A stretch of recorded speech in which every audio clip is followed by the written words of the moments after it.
Diálogos Contemporâneos. Viviane Mosé.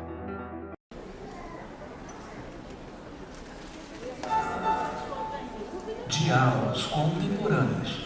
Em Campo Grande, Brasília, de 12 de março a 12 de junho. 22 conferências com intelectuais, ativistas e escritores, discutindo grandes temas da atualidade: educação, cultura, meio ambiente, redes sociais, questões de gênero e diversidade, mobilidade social, afetividade e vida urbana.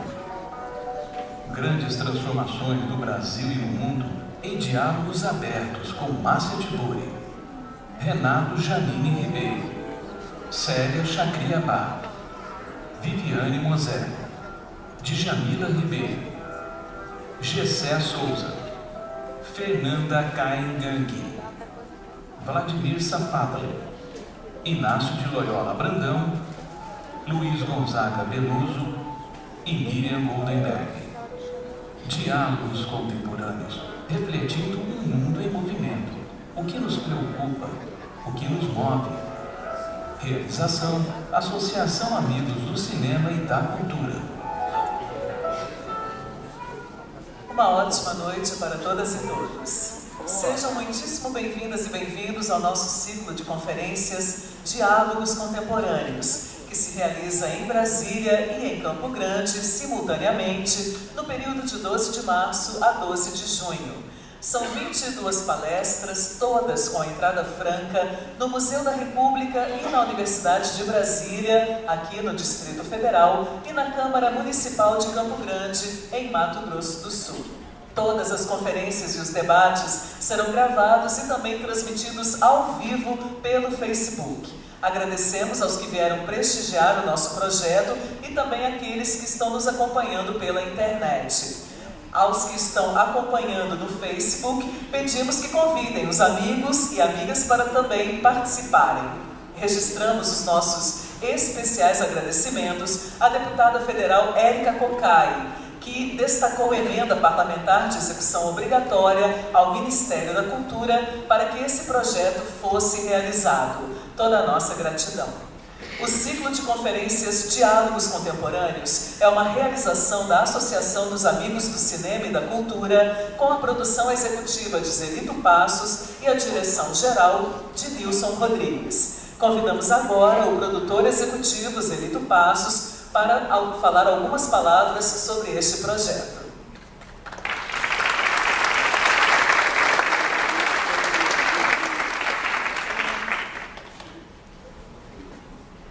Boa noite a todos.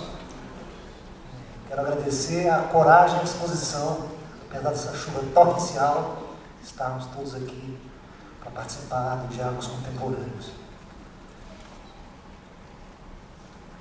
Eu vou ser muito breve aqui nas minhas exposições. Em nome da Associação dos Amigos do Cinema e da Cultura, quero agradecer a presença da Viviane Mosé, de todos vocês que estão aqui no museu e os que estão assistindo pela internet.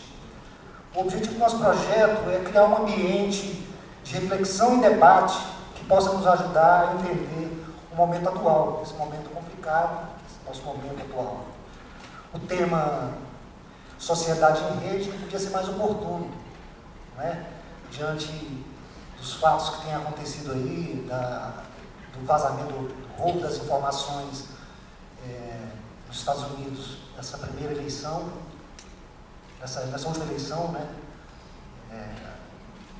vazadas informações, e também a questão das fake news que estão aí espalhadas largamente e deixam as pessoas totalmente confusas. Então, o projeto de Diálogo Contemporâneos trata exatamente desses temas atuais, e eu gostaria que vocês tirassem muito proveito essa palestra. Boa palestra a todos, muito obrigado.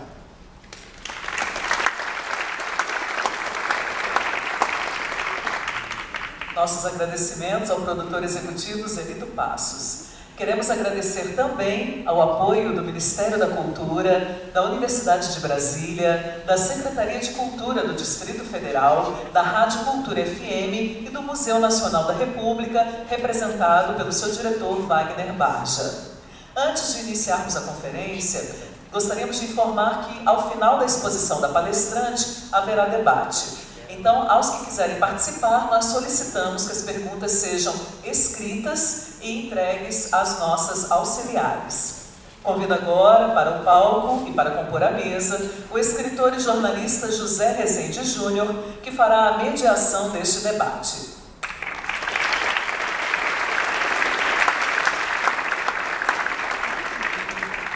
O tema da conferência desta noite é Mundo Digital e Sociedade em Rede, o declínio das mídias tradicionais e os novos espaços de informação e comunicação. Para falar sobre este tema, convidamos a filósofa e escritora Viviane Moser.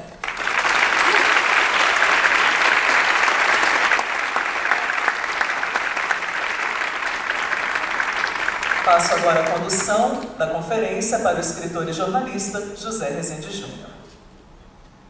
Boa noite a todas, boa noite a todos. É um prazer estar aqui. Obrigado por terem vindo, porque tá feio o negócio aqui. As ruas alagadas e tudo, mas, enfim, tenho certeza que mais gente estaria aqui se não fosse esse contratempo. Mas a gente vai fazer um bate-papo bem legal. Nós estamos aqui e vamos aproveitar a presença da professora Viviane Moser para discutir uma questão que é tão relevante, né, nos dias de hoje. E eu gostaria de começar, então, professora, perguntando, hoje em dia nós temos, principalmente nas correntes democráticas, estão divididos em dois tipos de pensamento. Tem os otimistas e os pessimistas. Os otimistas acham que nós estamos na antessala do fascismo. Os pessimistas acham que nós já estamos vivendo um clima fascista. A perseguição, assassinato, eliminação física, enfim, de lideranças de esquerda, lideranças populares, não é novidade no Brasil. Infelizmente, a gente tem visto isso acontecer com muita, principalmente no campo, né, com muita frequência. Mas agora temos a impressão, não sei se é uma impressão ou se é realmente isso, que a coisa ficou muito feia, a coisa está muito séria. Nós tivemos aí o assassinato da vereadora Marielle, que foi uma espécie de divisor de águas. Tivemos pedradas e chicotadas, caravana do ex-presidente Lula, depois tivemos tiros, tivemos 5 jovens da UJS, né, Juventude Socialista, assassinados em Maricá, desculpa. Enfim, a impressão que nós temos é que esse ódio, né, que se manifestava, muito, principalmente em 2013 para cá, que se manifestava nas redes sociais, que ele transportou para o mundo real. Então, eu gostaria de te perguntar em qual corrente você se situa, os otimistas ou pessimistas, qual o papel das redes sociais nesse clima que a gente está vivendo, esse clima tenso, esse clima de ódio, e como é que a gente pode virar o jogo a nosso favor, como é que a gente pode usar as redes sociais para virar esse jogo, se é possível. Boa noite a todos, prazer enorme estar aqui em Brasília, eu gosto muito dessa cidade, em todos os sentidos, assim, acho ela belíssima, realmente tenho muito prazer em andar nessas ruas, gosto muito de Brasília. Eu vou falar mais ou menos durante 1 hora, exatamente fazendo um panorama dessa questão que ele traz, né? Desse momento tenso que a gente vive hoje, não apenas no Brasil, mas no mundo. Meu objetivo tem sido, e esse é um tema que eu trabalho já tem bastante tempo, que é a leitura do contemporâneo, é fazer o papel do que eu acho que a filosofia deveria fazer, que é tentar ler a realidade presente, né? A gente não está acostumado a falar do presente. Diz o Nietzsche que a gente gosta de múmias conceituais, né? A gente mumifica as coisas para poder pensar. Então, antes que as coisas estejam mortas, empalhadas, a gente não pode pensar sobre elas. Porque é arriscado, né? E esse risco é necessário compreender esse jogo. E é exatamente aí que está a minha questão, né? Que é a passagem de uma sociedade linear e piramidal para uma sociedade em rede, né? E isso começa, eu localizo isso não como um fenômeno brasileiro, mas um fenômeno da civilização, do processo humano, do processo civilizatório. Nós temos momentos muito marcantes, eu vou tentar delimitar alguns, né? Mas antes de traçar isso, que eu vou traçar um panorama mesmo, começando do que é ser humano, da exaustão humana e de como tudo isso nos coloca num impasse bem difícil, bem dolorido, né? Então, vou começar, antes de traçar isso tudo, só para incentivar exatamente isso que ele está trazendo, para vocês pensarem na nossa dificuldade. Nós temos hoje, como diagnóstico do nosso tempo, nós temos hoje a depressão como o maior perigo para o mundo produtivo, né, digamos assim. É o fator que mais incapacita pessoas ao trabalho, segundo a Organização Mundial de Saúde. A depressão não é apenas algo que se diagnostica, mas algo que hoje é considerado na internet, chamado de onda depressiva, que é não só diagnóstico, mas é um movimento, né, que caracteriza todo mundo. Então, os adultos são caracterizados pelo uso de fluoxetina, as crianças pelo uso de Ritalina, né? A gente tem no Brasil um dos países que mais diagnostica crianças com déficit de atenção e hiperatividade no mundo. Enquanto os americanos diagnosticam 40% daqueles que os procuram, os franceses diagnosticam 0,3%. E nós estamos muito mais para os americanos que para os franceses. Mas no mundo inteiro isso é um fenômeno, né? Não só no Brasil. Nós temos a juventude hoje no mundo, a segunda razão de morte de jovens no mundo é o suicídio. A primeira razão de morte de jovens de 10 a 14 anos tem sido o suicídio. O índice que nos apavorou em relação à juventude, hoje nos apavora em relação a crianças. O suicídio de crianças é o que hoje mais aparece no mundo inteiro. Então, nós temos as crianças e adolescentes chegando na nossa civilização sem nenhuma vontade de viver, pelo contrário. Nós temos os adultos e os velhos se drogando para não viver, exatamente. Nós temos a automutilação como um fenômeno contemporâneo. Segundo alguns pesquisadores, é a segunda pesquisa, o segundo maior valor de pesquisa hoje entre a juventude, o tema mais pesquisado é a automutilação. Um dia desse eu estava num hotel, eu viajo muito, eu abri a janela, aquela janela que abre para fora, tinha uns pingos estranhos, quando eu vi era sangue. E eu chamei o rapaz para limpar, ele falou, nossa, como é isso? Ninguém entendia. Eu falei, não, isso é automutilação, porque eu sei que eu já vi esse relato de pessoas que põem o braço para fora, cortam em hotéis. Isso é a nossa realidade, só para a gente começar a localizar o que está acontecendo. Então, nós temos problemas gravíssimos no Brasil. O problema brasileiro está muito na flor da pele, a gente não deve tratar problemas na flor da pele, portanto, não trataria esse problema. Ele é muito à flor da pele, especialmente no dia de hoje, né? Então, não é isso. E a gente não precisa nem tratar diretamente a nossa questão para tratar da nossa questão. Felizmente, a metáfora existe para isso, né? Que feridas muito abertas não se devem tocar. Então, eu vou fazer esse panorama de como a gente chegou aqui. Nós sabemos e comentamos há bastante tempo e lidamos com isso, investimos financeiramente muito dinheiro nisso, que é a exaustão ambiental. É um fato, né? É produto do modelo exploratório em relação à natureza, um modelo de ação exploratória em relação à natureza, que destruiu, de fato, grande parte dos nossos ecossistemas, enfim, que criou essa situação que a gente vive.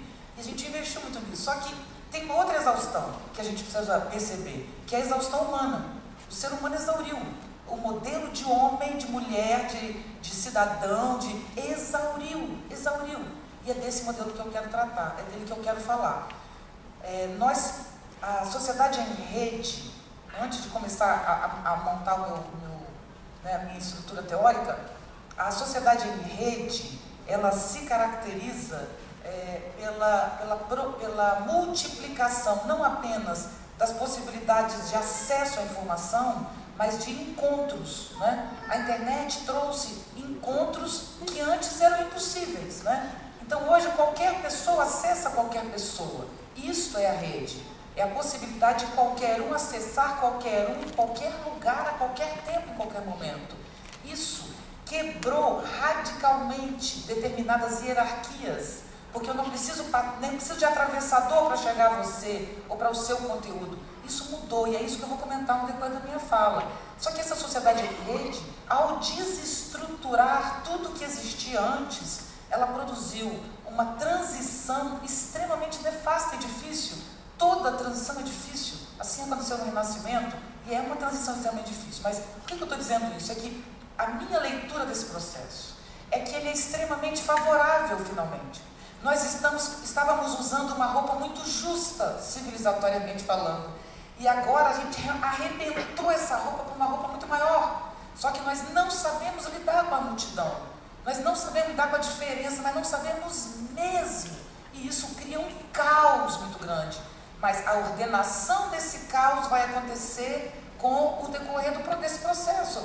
A maioria de nós vai morrer. Outras pessoas que estão muito novas vão cuidar. Essas pessoas já nasceram numa sociedade em rede. Elas já raciocinam em rede. Então, isso vai passar. Isso que eu gostaria de dizer antes de tudo. Porque o que caracteriza o nosso tempo é uma visão que eu chamo do bando de urubus, né? Que vende muita medicação psiquiátrica, porque automutilação, depressão e suicídio, isso rende muita coisa, né? A gente vive uma sociedade cuja crise de consumo é enorme. É uma crise do consumo, nem todo mundo quer consumir mais. Se antes eu precisava de um sapato lindo para tirar onda com as minhas amigas, aos 15, 17 anos, hoje as curtidas numa rede social são correspondentes, mas para eu ganhar 1000 curtidas numa rede social, eu posso ser inteligente, criativa, engraçada, não preciso ter um sapato.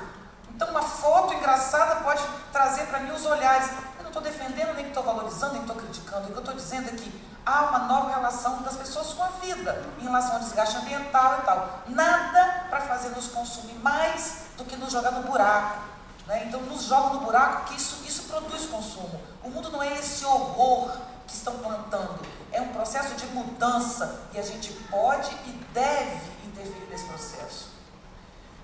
Nós, humanos, exaustão humana, exaustão de um modelo, ou nos tornamos maiores e melhores, ou morreremos como espécie. É um impasse civilizatório. O que éramos não cabe nessa sociedade. O modelo lógico, racional, que constituiu a nossa subjetividade, não cabe no mundo em rede. O modelo lógico que opõe valores, que separa bonito e feio, certo e errado, não é passível de ser vivido em rede. Então, quanto mais a sociedade é em rede esgarça a polaridade, mais a gente insiste na polaridade. É como se nós estivéssemos num barco, esse barco estivesse afundando, a gente não sabe quantos boias tem, a gente não sabe, talvez não sobrem boias, mas a gente não sabe. Então todo mundo quer desesperadamente a sua boia, a sua verdade, né? É exatamente o desespero por segurar em alguma coisa, uma certeza. Temos que aprender a conviver com a incerteza, ponto. Volta atrás, agora vamos para o processo. Há 2 milhões de anos já tem referência desse ser que pensa, inteligente, esperto, que pega uma pedra, faz uma ponta e consegue se defender e faz disso uma arma. Passam muitos anos, milhares de anos, para que a gente faça a ponta nessa pedra e não encontre ela pronta, mas muito tempo para que a gente coloque o cabo nessa machadinha. E assim esse ser foi se constituindo, segundo a paleoantropologia, mais ou menos é isso que a gente sabe. Mas a gente sabe que a gente viveu um momento crucial, que é a primeira revolução da memória. Há 500 mil anos atrás, a espécie Homo ganhou uma memória muito potente. E essa capacidade de memória caracterizou a espécie Homo sapiens. E de 500 mil anos para cá, o exercício desta memória, segundo me parece, está no meu livro O Homem que Sabe, do Homo sapiens, a Crise da Razão. Esse livro está mudando de nome, agora vai ser lançado de novo como A Espécie que Sabe, porque as meninas me proibiram, as meninas, vocês sabem do que eu estou falando, as fortes e corajosas moças lutadoras, que eu acho muito bacana, demorei a entender, né? Já sou coroa para as meninas, mas adorei que elas me deram uma surra conceitual. Falei, vocês têm razão, e mudei o nome do livro. Porque não é o homem que sabe, é a espécie que sabe, né? Enfim, há 100 mil anos atrás, nós estávamos... nós, em função da nossa capacidade de memória, durante o uso dessa memória, a gente desenvolveu uma coisa que se chama consciência. O que é a sua consciência, senão a sua virtualidade?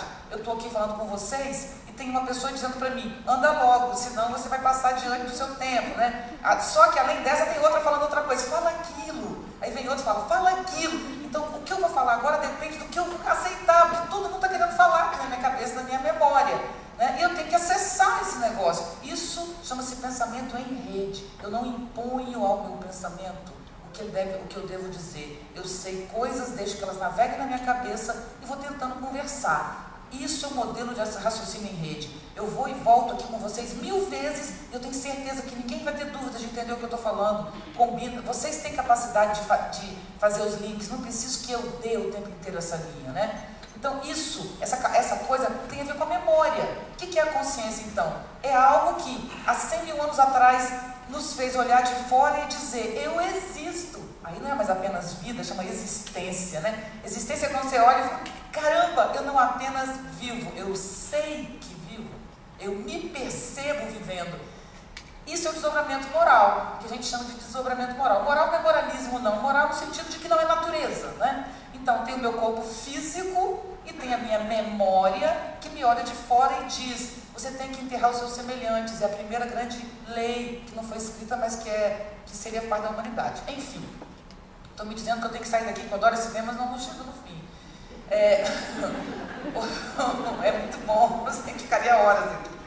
Mas enfim, agora volto. Enfim, aí, qual foi a primeira coisa que nasceu quando nos desdobramos moralmente? Nasceu o primeiro valor moral, que é o valor da vida. Saber que morro me fez valorizar a vida. A vida, o valor da vida é o primeiro valor, que é o quê? A raridade da vida, a fragilidade da vida. Não foi isso que eu tomei consciência? Bom, não só isso, se eu sei que morro, eu sei que eu nasci e morri, vou morrer, não é isso? Então eu tenho a primeira noção de intervalo. Pensar isso, é fazer um intervalo na totalidade, na infinitude, né? Então, agora eu começo a pensar, mas não é só isso. O que é o primeiro valor? O valor da vida.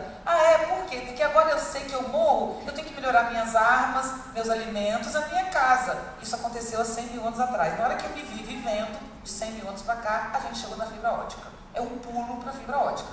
100 mil anos é o Homo sapiens sapiens agora. Porque não é apenas sapiens, ele sabe que sabe.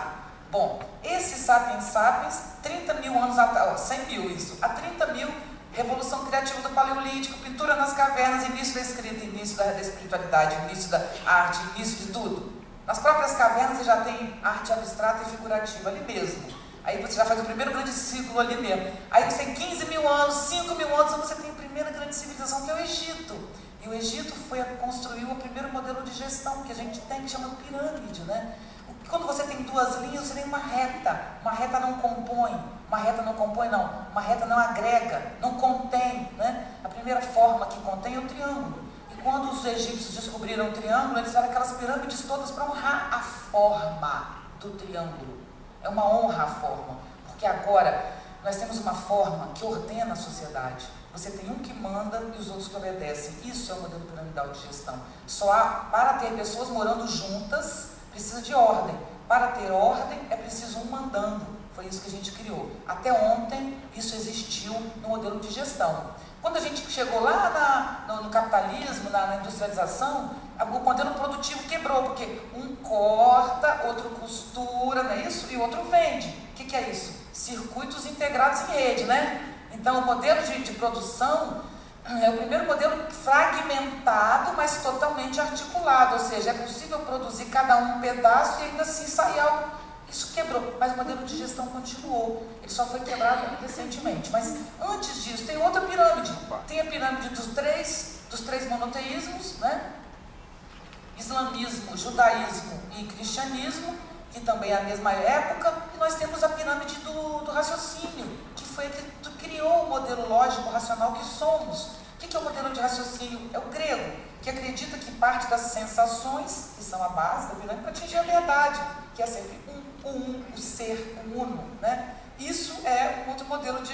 Então nós vivemos como modelo até hoje em pirâmide, ou seja, para pensar tem que ter um foco e um alvo final, sempre nessa direção do para organizar o todo. Isso sempre foi a característica nossa. Só, queridos e queridas, que nós, se você pensa no nosso processo desde o início, nós não somos nada além de metáfora. Nós somos vento, não somos realidade. A realidade é dada pelo discurso que nos compõe. Exemplo, você pode ser milionário, poderoso, riquíssimo. Você pode ser belíssimo, belíssima, poderosíssima, ter milhões de seguidores na rede social. Você pode ser quem você quiser. Se quem você ama olhar você de um jeito ruim, você está destruído. Um olhar torto, você está no chão, você pode querer morrer. Então, para que adquirir tanta coisa? Porque nada do que a gente adquire nos tira da condição de metáfora. Então, foi uma tentativa angustiada e boba de construir isso. Mas tudo bem, boba não. Eu falei boba porque eu me empolguei, não é boba. Foi o que podemos, foi o que conseguimos e fomos levando a sociedade até aqui. Até que, eu vou falar de um outro momento importante, porque eu não ia falar, mas é necessário.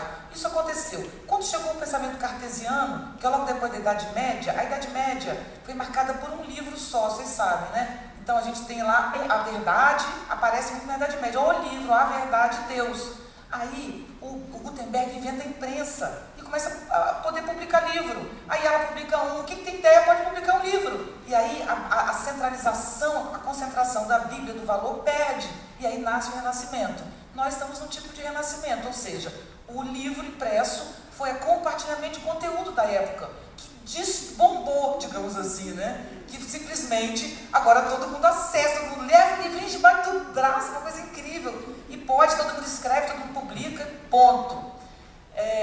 Isso fez romper. O que acontece no início da modernidade? Nasce um tipo de subjetividade que é a que a gente é hoje. O que somos hoje nasce na modernidade, no pensamento cartesiano, que ele diz, penso, logo existo. Ele destrói tudo que ele acha que pode ter dúvida e sobra uma dúvida, que é o seu próprio pensamento. Então ele diz, sim, existe uma coisa que pensa, então eu penso. Ele retoma dizendo, se eu penso, se existe uma coisa que pensa, eu penso, então eu existo. Ele volta a construir tudo de novo. É uma longa história que não vale a pena entrar, mas eu quero se reduzir assim. Depois do pensamento cartesiano, existir é pensar como pensa o cartesianismo. Porque você pode pensar com delírio, você pode pensar com paixão, você pode pensar com afeto, mas o pensamento cartesiano não. Você tem leis para o pensamento, que vem de Aristóteles, na verdade, mas que de fato virou realidade na modernidade, que é a não contradição. Eu não posso, isso é lei lógico-gramatical, lei do discurso.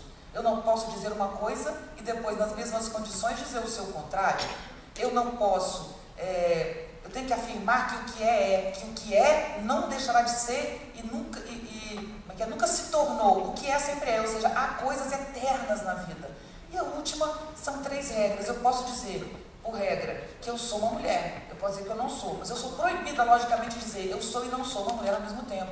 Mas eu sou, e vocês também, mulheres e homens, eu sou e não sou uma mulher ao mesmo tempo. Às vezes eu sou uma mula empacada, às vezes eu sou uma parede, às vezes eu sou qualquer coisa.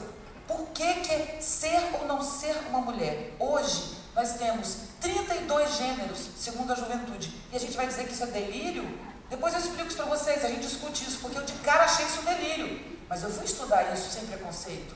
Não é bem isso. Daqui a pouco a gente fala. Pessoas nascem... Vou falar disso.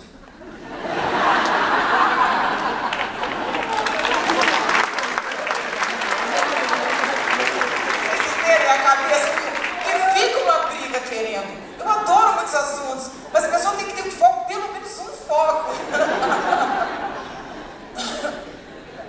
Eu vou dar um exemplo que eu ia falar lá na frente, que é o seguinte, olha só. O modelo piramidal, exemplo. O pai mandava na família. Mentira, quem mandou sempre foi a mãe, inclusive mandava no pai. Mas havia uma combinação, porque as mulheres mandam em tudo, sempre mandaram em tudo no mundo as mulheres mandaram. Mas elas eram muito espertas, ainda são, mas o que elas fizeram? Vou dar o exemplo do pai, que é assim. A mãe e o pai em casa, a mãe não trabalha, cuida dos filhos. Ela briga com os filhos, põe ordem e tal. Então, quando ela não sabe mais o que fazer, ela fala, quando seu pai chegar, ou seja, quem cria o pai é a mãe. Quem inventa o pai é a mãe. E o pai tem que fazer cara feia quando chega, porque funciona. E aquilo foi construindo o modelo. Só que a mãe saiu para trabalhar, certo? Ficou a avó. Mas a avó casou de novo e foi fazer faculdade. Ficou a tia solteirona. A tia solteirona falou, o que eu vou ficar em casa? De jeito nenhum, foi pra rua. As crianças sobraram em casa e aí disseram o que para as mães? Mande para a escola.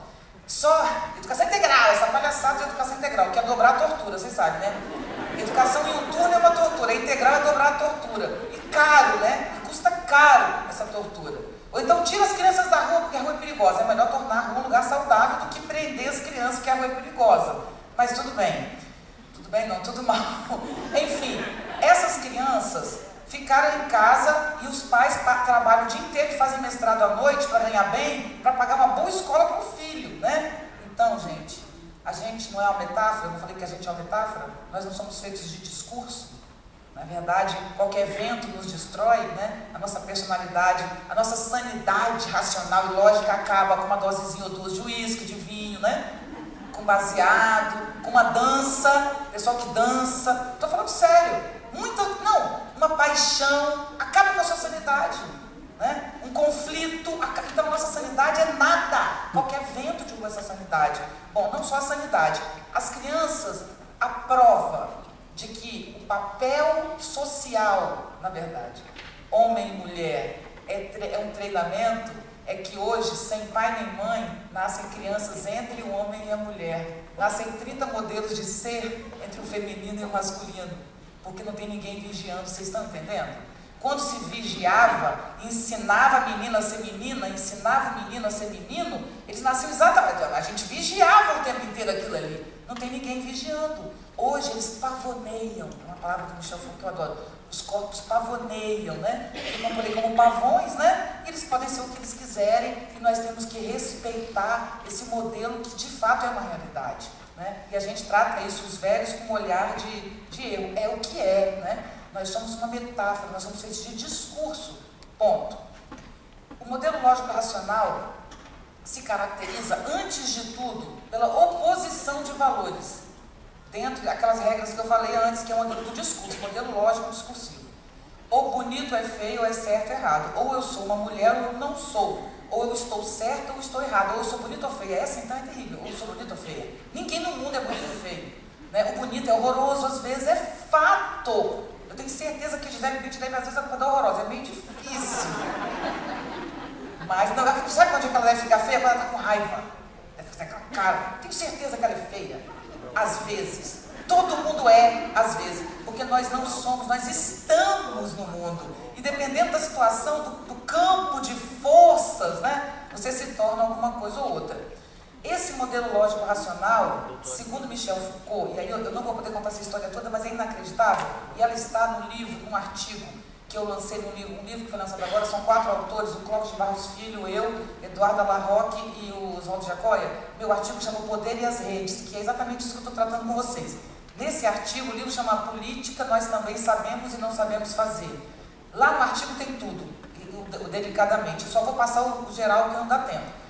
Mas, depois que o pensamento cartesiano estabeleceu que para você ser um ser, para você ganhar a categoria de existência, você tem que ser racional e pensar nesse modelo que eu acabei de descrever, é que nascem as grandes exclusões, os grandes hospitais psiquiátricos, metade do mundo vai ser internado. Então, as grandes internações, as categorizações, as exclusões estão todas aí, né? Porque se, por exemplo, o índio não é racional, não é mesmo, como nesse modelo não, então ele pode ser escravizado. Os negros africanos, né, gente? Poxa, um monte de gente vivendo em tribo, né? Então eles não são racionais, eles podem ser escravizados. Isso é há uma justificação para isso. É como se, imagina, são primitivos, né? Tem que aprender, porque ser gente era assim dessa maneira. Queridos, o que aconteceu é que, com as mudanças que a gente foi vivendo na sociedade, essas estruturas foram se desconstruindo. O que a modernidade prometeu, o que a ciência prometeu ao mundo, gerou no século XXI exaustão ambiental, né? Consequência de um modelo exploratório da natureza. A gente chegou a um modelo de exaustão humana que a gente não se suporta mais, né? O que é mais marcante no mundo, além de tudo que eu falei, suicídio, depressão, né? Exaustão, caracteriza tudo isso para mim, a desvalorização da vida. Portanto, o primeiro valor moral é a valorização da vida, que nos impulsionou a tecnologia. Então, o objetivo da tecnologia era nos fazer viver bem, não é isso? Mas foi exatamente o contrário. Mas Michel Foucault explica isso muito bem. Ele diz que o poder, primeiro, ele se estabelece de modo repressivo, mas é mais barato vigiar do que punir, né? Então, por que é mais barato? É mais barato, ao invés de deixar vocês crescerem como seres fortes, cheios de vida, e quando vocês fizerem uma besteira, eu vou punir, ao invés disso, eu crio pessoas fracas. Eu estimulo a dor, eu estimulo a fraqueza, eu desvalorizo o corpo, a presença, a intensidade, e passo a valorizar a verdade. Hoje estamos cheios de verdade e sem vida, né? E essa falta de vida é que gera, de um lado, grande massa de suicidas e automutilados, do outro lado, de terroristas. Porque terrorismo não é mais religioso. Terrorismo é o ódio à vida que te faz se vingar no outro. E isso pode acontecer em qualquer situação, né? Quando um senhor entra numa escola e queima a criança, ele é desequilibrado, mas quem é equilibrado, por favor? É fácil estabelecer que aquilo é um desequilíbrio, né? Então, nós vivemos exatamente essa exaustão desse modelo. Isso é o que caracteriza o nosso contemporâneo, né? Então, em todo mundo isso acontece. Vou dar outros exemplos. Por exemplo, o 11 de setembro, né? Os Estados Unidos representavam no mundo o topo da pirâmide, da nossa ilusão, porque a gente não tinha informação sobre isso. Então, o mundo achava que os americanos poderiam afastar um asteroide que fosse bater na Terra, como se fosse com a mão gigante, e fosse segurar. Era o que os filmes mostravam, e a gente acreditava. Então, quando cai aquele poder lá, para toda a sociedade, mesmo que você não goste de americanos, ou que não acredite nisso, mas o fato é que a ordem piramidal caiu. Nós não temos mais um país fazendo isso. Muito pelo contrário, os americanos até conseguiram respirar, né? Depois de tantas crises, mas a China está aí muito intensa. Hoje a gente vê uma outra correlação de forças. A Rússia está sendo disputada entre chineses e americanos. Quer dizer, o mundo está se recompondo nessas forças. Então, é como se a gente dissesse, como antigamente a gente dizia assim, quando os gatos saem, os ratos tomam conta, né? Então a gente tinha uma sociedade onde tudo estava estabelecido, todos os lugares eram definidos. A mulher tinha um lugar claro, em casa. O homem tinha um lugar claro, trabalhando, não é isso? Podendo transar com as mulheres que ele quisesse, fora de casa. Mas as mulheres não só estavam em casa. Se saísse com mais de um homem é considerado, que até hoje um pouco, né? Até hoje, o homem tem liberdade sexual, mulher, imagina, vai ficar falada. Até hoje com a guerra que as meninas estão armando, até hoje ainda existe isso. Enfim, nós temos uma desestrutura. Esqueci onde eu estava, mas tudo bem. Sabe que isso acontece às vezes? Onde eu estava? Megão doce. Obrigada. E eu devia trazer doce mesmo uma hora dessa. Muito obrigada. O poder americano, que era o poder, na verdade, estatal. O poder piramidal do Estado ordenando o mundo. Então, sei lá quando, há uns 15 anos atrás, eu publiquei minha tese de doutorado, que chama-se Nietzsche, a grande política da linguagem. E o último capítulo discute o eterno retorno. Só que as pessoas não leem Nietzsche muito bem, eu acho, né? Que, na verdade, o que o Nietzsche faz do eterno retorno é dizer que a linguagem é que nos aprisiona. Essa que eu acabei de falar, a linguagem lógico-racional. Porque não só a linguagem lógico-racional pegou os malucos, os sonhadores e os delirados e internou, mas tornou a nossa razão burra, nossa razão não delira, nossa razão não sente, nossa razão não imagina, nossa razão só separa, né? Então diz o Nietzsche que o grande problema nosso é a linguagem, porque ela nos tira a vida, ela nos diminui, ela nos enfraquece. Então ele diz, a linguagem ainda segue a linha lógica de um lado bem e outro lado mal. É preciso inserir um novo signo no pensamento, diz o Nietzsche quando fala do eterno retorno, que é o círculo. A forma é o círculo. A pirâmide, diz Nietzsche, o triângulo é uma forma que mantém estagnação nessas pontas. Ela foi necessária no primeiro momento, mas agora a gente tem que passar do triângulo para o círculo, porque o círculo é a única forma que você mantém o movimento e ainda contém. Eu estou contendo algo aqui, mas eu não impeço a vida de continuar existindo, proliferando e crescendo, certo? Hoje nós vivemos uma sociedade cuja marca é o círculo.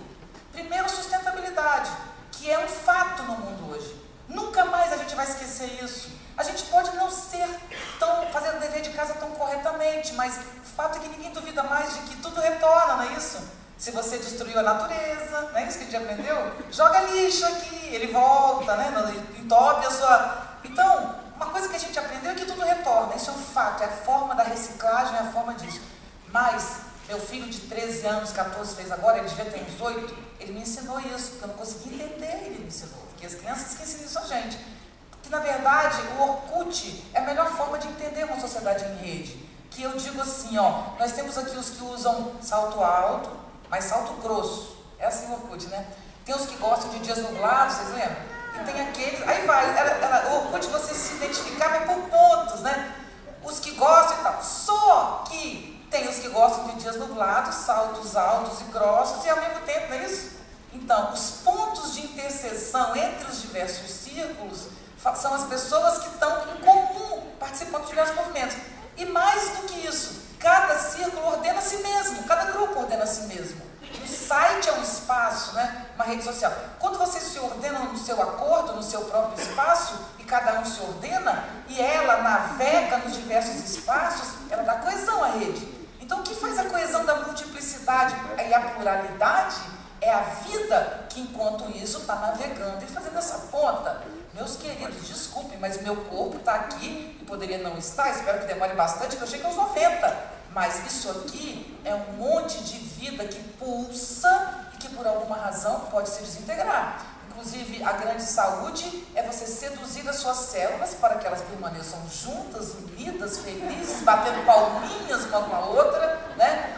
Então é como se a gente tivesse, estou falando sério, isso parece místico, mas não é. Se tivesse tempo, poderemos falar sobre isso.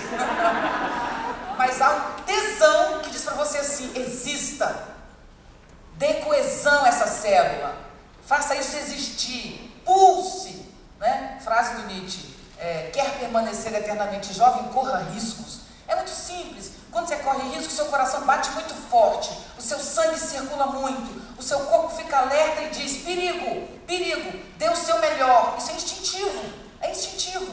Uma vez por semana um perigo é uma receita incrível. Se bem que atualmente não preciso receitar isso, vivemos perigosamente. Eu moro no Rio, vocês sabem, eu sou capixaba, mas eu moro no Rio sem comentários. Porque antes eu dizia assim, o Rio, pelo menos você pode saber onde está o crime, né? Você pode não ir, hoje em dia não existe essa possibilidade. A gente que nem é católico nem nada, reza. É a única coisa que você pode fazer. No Brasil inteiro, né? Politicamente, também, atualmente, a única solução é rezar muito de joelhos, quem sabe algum espírito bondoso nos salve desse caos. Bom, a sociedade em rede, quando nasceu? Então pensa o seguinte, a realidade para mim, para vocês, para a maioria não, que eu não sei a idade, não sei vai saber a idade de ninguém. Você sabe que você olha uma pessoa, você não sabe se ela tem 30, 40, 50 ou 60 anos atualmente. É muito engraçado, porque às vezes a pessoa muito jovem faz muito botox, parece ter 60. É muito engraçado, é verdade, é muito estranho. Às vezes você olha uma moça fazendo uma novela e ela faz mãe de um garoto que é 10 anos mais novo. Mas por quê? Porque as mulheres novas estão fazendo papel de mais velhas, pode reparar. Porque elas são tão jovens, as mães, que virou. Então, por favor, não precisa gastar dinheiro com isso, que tudo retorna. Tá vendo? Já perdi de novo onde eu estava. Não, já sei onde eu estava. Já sei. Então, vamos lá. Então, olha só. O mundo era feito de realidades. O mundo sempre foi virtual. Nós temos uma cabeça obesa e um corpo raquítico. É o corpo raquítico que carrega a cabeça obesa. Essa frase eu escrevi muito antes da internet existir. Isso não tem a ver com a internet. Não é virtual. Nós somos seres virtuais. A virtualidade é... Eu só existo porque eu tenho consciência. O que é? Pensa o seu sonho. Você dorme, a sua memória viva, fica presente, você mistura a memória do que aconteceu hoje com o de ontem, com o de amanhã, e ainda inventa coisas enquanto dorme. Então nós somos seres virtuais. A internet não é nenhum mal, a internet não existe. Ontem uma senhora muito querida fez uma pergunta, mas ela disse assim, a internet tem causado isso nos jovens. Eu falei, a internet não existe, não tem internet. É igual dizer a humanidade. Quem é a humanidade? Alguém conhece a humanidade? Não existe humanidade. Né? Existem pessoas no mundo. Então a internet, coitada, é apenas uma nova possibilidade de conectar a multidão. Porque antes, para conectar a multidão, você conectava 5 aqui em cima. 1, 5 e 15. O resto não conectava, não. O resto era massa de manobra. Hoje, todo mundo se conecta. Foi isso que a internet fez. Só que ao fazer isso, ela dando voz a todo mundo, a gente não sabendo conversar, especialmente no país e no mundo, mas no caso do nosso país, cuja educação nos ensina a repetir, olha que fofo, é dado a você o espaço onde você vai onde quiser. Mas você só vai onde seus amigos te mandam, né? Nós não sabemos ter essa ousadia. Então, a gente nasceu para repetir o que o professor diz na prova. O professor faz isso com a gente. O melhor professor é aquele que fala o que ninguém entende. Isso é a realidade da universidade, infelizmente. Então, nossa, aquele cara é um gênio. Eu vou lá para entender. Vai ver que nem o cara entende o que ele mesmo está falando. Mas a gente honra aquilo e diz, porque nós somos o tal vira-lata. A gente não se acha no direito de saber. Filosofia é coisa de alemão, né? E a gente nunca vai entender isso. Enfim, a nossa vida presente, o nosso corpo foi negado desde Platão. A nossa realidade, a nossa sensação não é recente a nossa negação. Somos seres virtuais que negam o corpo, porque não queremos pensar na morte. E eu quero retornar para vocês e dar isso de presente. O princípio de fragilidade é o princípio que faz a gente ser feliz. Feliz ninguém é, mas eu digo, exemplo. Se eu vivesse 500 anos, por que eu convidaria essa moça para o meu aniversário? Não teria razão. Eu só convido ela para o meu aniversário porque eu não sei quanto eu vou viver. Então eu quero comemorar a fragilidade. É a fragilidade que faz a vida ser bonita. É a instabilidade que dá alegria de viver. A música, sabe por que a música existe? Eu não falei da consciência? A consciência deu à humanidade a noção de que ela morre, não foi isso?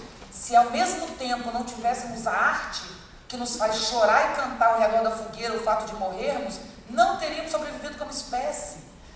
O ser humano só existe porque existe a arte. Então eu posso cantar. Então olha só, tem coisa mais linda. Exemplo, a melhor coisa do mundo é quando você leva o pé na bunda, um foro amoroso.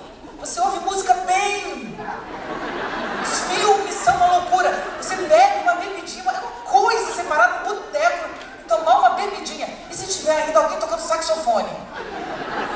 E se Nana Caymmi estiver cantando? Aí é uma beleza. Então, eu digo a vocês, tomara que alguém pelo menos finja que te deu um fora para você achar que ganhou um fora, para você ver como pode ser difícil a vida. Mas não, eu quero ficar sentado e eu quero que todo mundo me dê tudo na mão. Os pais trabalham o dia inteiro, chegam em casa à noite, mas fazem mestrado, estudam, porque tem que... Então, o que os pais fazem com o filho? Enchem eles de presente por culpa, né? Então, as crianças hoje estão sozinhas em casa, no computador, sem capacidade de pesquisar, porque não nos ensinam a pesquisar, nos ensinam a repetir, né? Então, as crianças passivas diante de uma mídia que conecta todos e que quem mais usa bem essa mídia é o crime organizado, né? No Brasil, por exemplo, mas é o terrorismo, e não só isso, é o consumo, né, gente? Porque as fake news, a gente está tratando isso muito como eleição, e é um fato, e a gente vai falar disso nas perguntas ainda mais, é o fato, o escândalo do Facebook, tudo isso, mas pensem que mais sutilmente tem o consumo, utilizando a sua fragilidade para vender um produto. Um dia desse eu estava inteligentíssima, esperta, né? Eu sou muito esperta. Estou entrando no computador, me achando, aí aparece uma coisa dizendo assim, as mulheres que nasceram em janeiro de 64 são muito especiais. Na hora eu acreditei.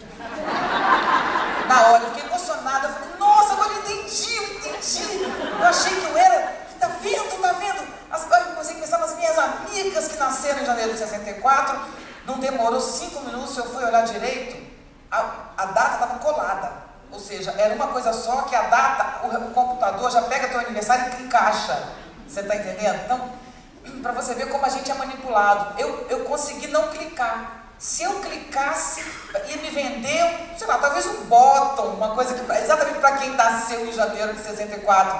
Então, gente, essa é a manipulação da informação. Já que eu falei disso, eu vou abrir a porta do escândalo do Facebook, que a gente sempre soube que a internet é um instrumento de vida, a internet é um instrumento de ampliação das nossas possibilidades, né? Que coloca as pessoas em contato. Eu vou dar vários exemplos ainda disso. Ela realmente é um exemplo de possibilidade. O problema não é a internet, o problema somos nós, né? Nós é que somos o problema. A internet, tudo está certo com a internet, como suporte, como meio, como mídia. Ela não faz mal a ninguém. Nós é que fazemos, né? Inclusive, está vendo outra ponta, toda hora vem uma ponta, a pessoa não consegue, entendeu? Vocês me ajudem. Mas, beber água, esqueci de novo. Culpa de vocês, estão me deixando relaxada rindo. Se eu estivesse aqui séria, fazendo uma coisa correta, não acontecia isso.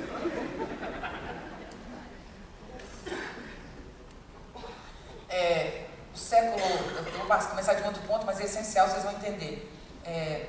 Quando Marx disse, no final do século XIX, proletários do mundo univos, o que ele fez foi criar a sociedade do conhecimento. Porque sem nenhuma arma somente cruzando os braços, os operários, vocês sabem, trabalhavam 15 horas por dia, não tinha nenhum direito trabalhista, eram escravos, crianças trabalhavam naquela época, e aí cruzaram os braços. Quando eles cruzaram os braços, eles criaram a segunda força política do século XX, não foi isso? Então, o século XX entendeu que o pensamento é uma arma mais perigosa que as outras. Então, o século XX investiu, especialmente a partir da década de 40, 50, 60, investiu em técnica, exatamente para a gente não pensar. Investiu em técnica e nada em humanidade. Chegamos no século XXI com imenso desenvolvimento tecnológico e com uma enorme imaturidade política e social. Somos crianças que batem a perninha no chão e dizem, eu não quero que isso aconteça. Eu falei, mesmo, querido, que fofo. E essa é a nossa coisa, não pode sofrer, não pode sentir, qualquer coisa que sente tem um profissional. Terceirizamos a nossa vida. Então, assim, tudo que você sente tem alguém que te trata. Tudo. A gente é incapaz de entender uma febre, um mal-estar estomacal, qualquer coisa, ninguém sabe absolutamente nada. Tem sempre um personal qualquer que vai resolver o teu problema pagando, né? Isso nos fez nos dissociar do nosso próprio corpo. Quando surgiu a síndrome do pânico, por que surgiu? Porque nós sempre tivemos os nossos desequilíbrios, mas os nomes mudam para vender novos remédios, novas revistas, né, novas capas, novas matérias e tal. Então, o que era a síndrome do pânico? Era o início desse processo em que um jovem, um adulto, né, qualquer pessoa, começava a sentir o seu próprio coração, sentir seu corpo, por alguma razão, sabe, perdeu alguém, alguma coisa aconteceu. E quando essa pessoa ouvia o seu próprio pulso, ficava desesperada de pavor consigo mesmo. Nós estamos nos apavorando com a nossa própria alegria. Às vezes o que a gente sente é a alegria, a angústia é um bem, a angústia é parte da nossa vida, a angústia é o que alarga a nossa alma, que arrebenta para a gente poder crescer. Uma alma larga, cabe mais mundo, mais contradição. A nossa alma virou uma merreca, qualquer coisa nos faz sofrer. Queridos, nascemos e morremos, desculpe, a vida é difícil para todo mundo. Não é fácil para os bonitos e para os ricos, não. Desculpe, ninguém está fora desse processo. Então, o que a civilização fez com a gente foi tirar de nós a potência de existir como singularidade, como digital, em nome de modelos comprados. Então, hoje a gente, ao invés de navegar na internet, você fica esperando que os seus amigos compartilhem na rede social sem sequer conferir. Agora chegamos no Facebook. O que acontece? A gente sempre soube que o lado nefasto da internet é a manipulação dos nossos dados. Ah, pega o seu CPF, pega não sei o quê, todo mundo muito tenso com isso, e eu também tentando entender. Até que agora no Facebook teve a frase mágica, né, daquele rapaz lá de cabelo vermelho. Ele disse algo fundamental para mim, ele disse o seguinte: como que eles fazem para manipular informação? Né? Para manipular informação não, para manipular o usuário, né? Ou para compra, ou para eleição, especialmente no caso de eleição. A frase dele foi: nós procuramos atingir o ponto fraco das pessoas, não a força, mas a fraqueza. Então, o que se identifica, por exemplo? Foi um exemplo que eu usei hoje numa postagem que eu fiz comentando esse tema, né? Então, imagina o seguinte: você é uma mulher negra, você tem filhos negros, seus filhos são discriminados, você faz parte do movimento negro, você se ofende, você tem na carne isso como uma coisa que te machuca, você já passou por isso. E você diz isso na sua página, né? Então, eu vou dizer para você que o candidato que eu estou querendo diminuir é racista, e ele fez uma frase racista, e eu mostro por uma manipulação de imagem isso. Se você é deprimido e você manifesta isso, eu vou construir uma linguagem deprimida para você, para te vender medicação e produto que envolvam o seu universo. Isso é muito complicado, porque nós, como seres metafóricos que somos, não somos movidos pela lógica racional, nós somos movidos pela paixão. Diz o Nietzsche que atrás de qualquer pensamento racional tem sempre a confissão pessoal do seu autor. Nós nunca deixamos de mostrar nossa paixão. Nós somos movidos por paixão, sabe por quê? Porque paixão é intensidade, é vibração. Este corpo é pura vibração, essa parede é pura vibração. Vocês sabem disso, a física contemporânea já nos mostrou isso. Não existe realidade no mundo, tudo vibra, por isso que tudo morre, até uma pedra morre com o tempo, vai se esfacelando, né? Enfim, somos paixão. Você quer manipular alguém, você mexa na paixão dessa pessoa, ponto. Quando ele disse isso, foi assim que se manipulou a eleição, etc., eu concluí que a polarização que hoje o mundo inteiro vive é produto da manipulação deste tipo de informação. Tem alguém que não é alguém, e nem é um povo, nem é uma raça, nem é uma cor, nem é um CPF, nem nada, são interesses múltiplos em qualquer parte, que manipula a gente exatamente jogando a nossa paixão. Então, a única maneira da gente se contrapor ao grande risco da manipulação dos nossos afetos, quais, né, gente? É muito triste isso. Eu pensei isso aqui na hora, eu falei, da manipulação dos nossos afetos, quais, né? Aqueles que a gente guardou no pé, né, gente? Nossos afetos estão no pé, escondidos lá no cantinho, porque eu tenho que sentar correto, eu tenho que falar correto, eu tenho que fazer não sei o quê, eu tenho que usar a roupa que está todo mundo usando, né? Eu não posso falar coisas... Então, assim, a gente está o tempo inteiro tentando se enquadrar, a gente está o tempo inteiro tentando agradar alguém, que tenta agradar alguém, que tenta agradar alguém. No fundo, tudo isso é rodar, é uma grande roda, que no fundo é o consumo que move. O consumo de qualquer modo. Fake news não é produto só de robôs e de milionários que investem nisso, não. Um garoto na favela, na periferia ou na zona sul, não faz a mínima diferença. Um garoto inteligente, ele criou um produto e ele quer vender o produto e ele entende de internet. Ele também vai procurar descobrir as fragilidades e atacar as fragilidades. Todo mundo faz isso.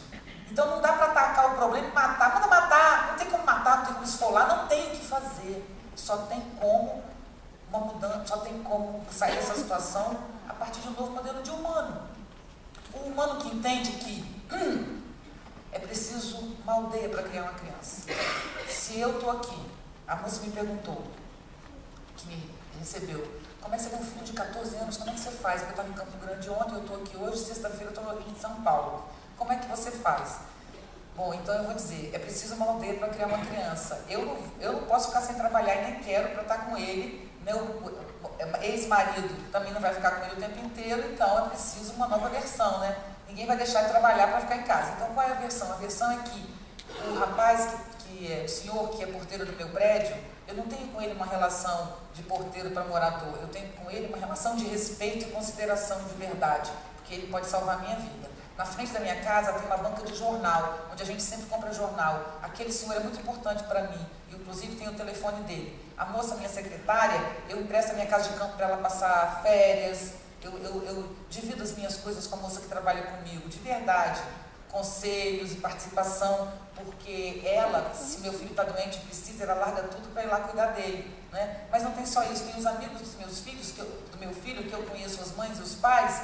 Então eu acesso aquela mãe e aquele pai, mas eu não acesso só os pais dos amigos dos meus filhos, eu acesso os amigos.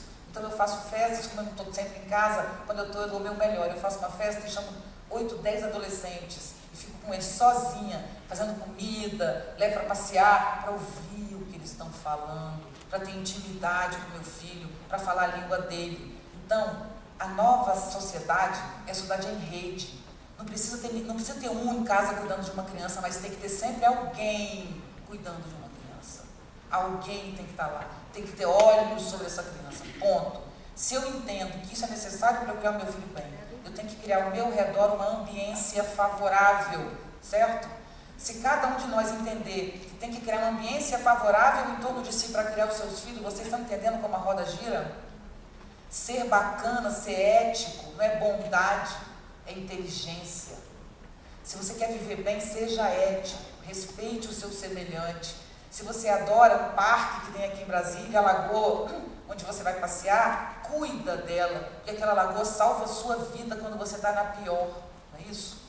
Essa é a nossa realidade. O princípio de fragilidade tem que ser retomado para uma sociedade existir em rede. Bom, isso é o que eu mais queria dizer. O que eu preciso dizer, eu vou começar, eu acho que eu estou quase no meu fim, certo? Eu devo estar 1 hora, não estou mais ou menos isso? Pode, gente, se deixar, eu fico aqui até amanhã, vocês estão entendendo? Pode ir? Aproveitando só para perguntar, vocês estão escrevendo as perguntas, enviando para cá? É interessante que vocês façam as perguntas, escrevam e já enviem. Mas dá para assim, as perguntinhas dá assim, ainda dá. Ó, então continuando. O que eu preciso falar? A minha tese é que nós vivemos uma nova relação de poder. Segundo Nietzsche, o poder está ligado à vida. O que é poder? Poder é ter força, ter vida. O que é não ter poder? É não ter vida. É muito simples. É morrer, né? Então, não ter poder está morto, está doente, está à beira da morte. Ter poder está cheio de vida. Mas como diz o próprio Zaratustra, tem muitas árvores secas penduradas, fruto seco, tem muitos frutos secos pendurados na árvore da vida, ou seja, seres mortos-vivos. Não é à toa que zumbi virou tanto famoso, né? Então, ter poder é ter vida. O que é ter vida? Brilho, intensidade, coragem, né? Ousadia, paixão, tesão. Então, isso que é vida, ter força, ter vigor, porque isso significa alegria para Spinoza, e o Nietzsche concorda. Alegria é ser tomado de vida, felicidade não, depende de ideal, né? Mas a alegria não, a alegria às vezes é por nada, você nem sabe por quê. Então, a alegria é ser cheio de vida. Você não vai ter uma pessoa alegre assim, eu tão alegre. Você está alegre, você mexe a mão, você mexe o braço. Mesmo a pessoa mais contida, ela mexe devagarzinho, mas ela mexe a mãozinha, sabe? Não tem aquela pessoa muito contida, ela mexe devagarzinho, mas ela faz. Ninguém aguenta a alegria, porque a alegria é móvel, né?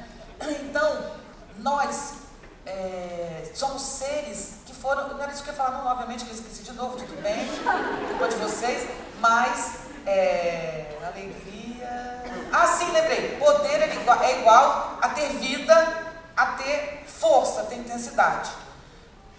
As pessoas que têm muita vida, muita intensidade, podem ser atacadas, correto? Por exemplo, historicamente, mulheres muito sensuais, não belas, não, sensualizadas, erotizadas, né? Sempre foram discriminadas num grau, assim, inacreditável, de apedrejadas a mandadas para convento e passando por várias coisas. Então, sobrar pelos cantos, sabe? Sobrar alguma coisa, nunca foi algo muito bem visto, né? Esses excessos sempre foram mal colocados. Então, como é que a gente fazia? A gente pegava a mulher e colocava o cinto de castidade, prendia ela em casa, repressão. Pegava um homem muito excessivo, botava na cadeia, né? Torturava e tal. E ficava com os medianos. Mas isso, como eu disse, dava muito trabalho. O melhor é nos tirar vida, nos tirar poder, fazendo a gente acreditar que a gente é fraco. Isso é uma história mais longa para contar, mas por Nietzsche, a natureza, a vida, ela te intensifica e a sociedade necessariamente te enfraquece. Estar em sociedade é estar enfraquecido. Ponto.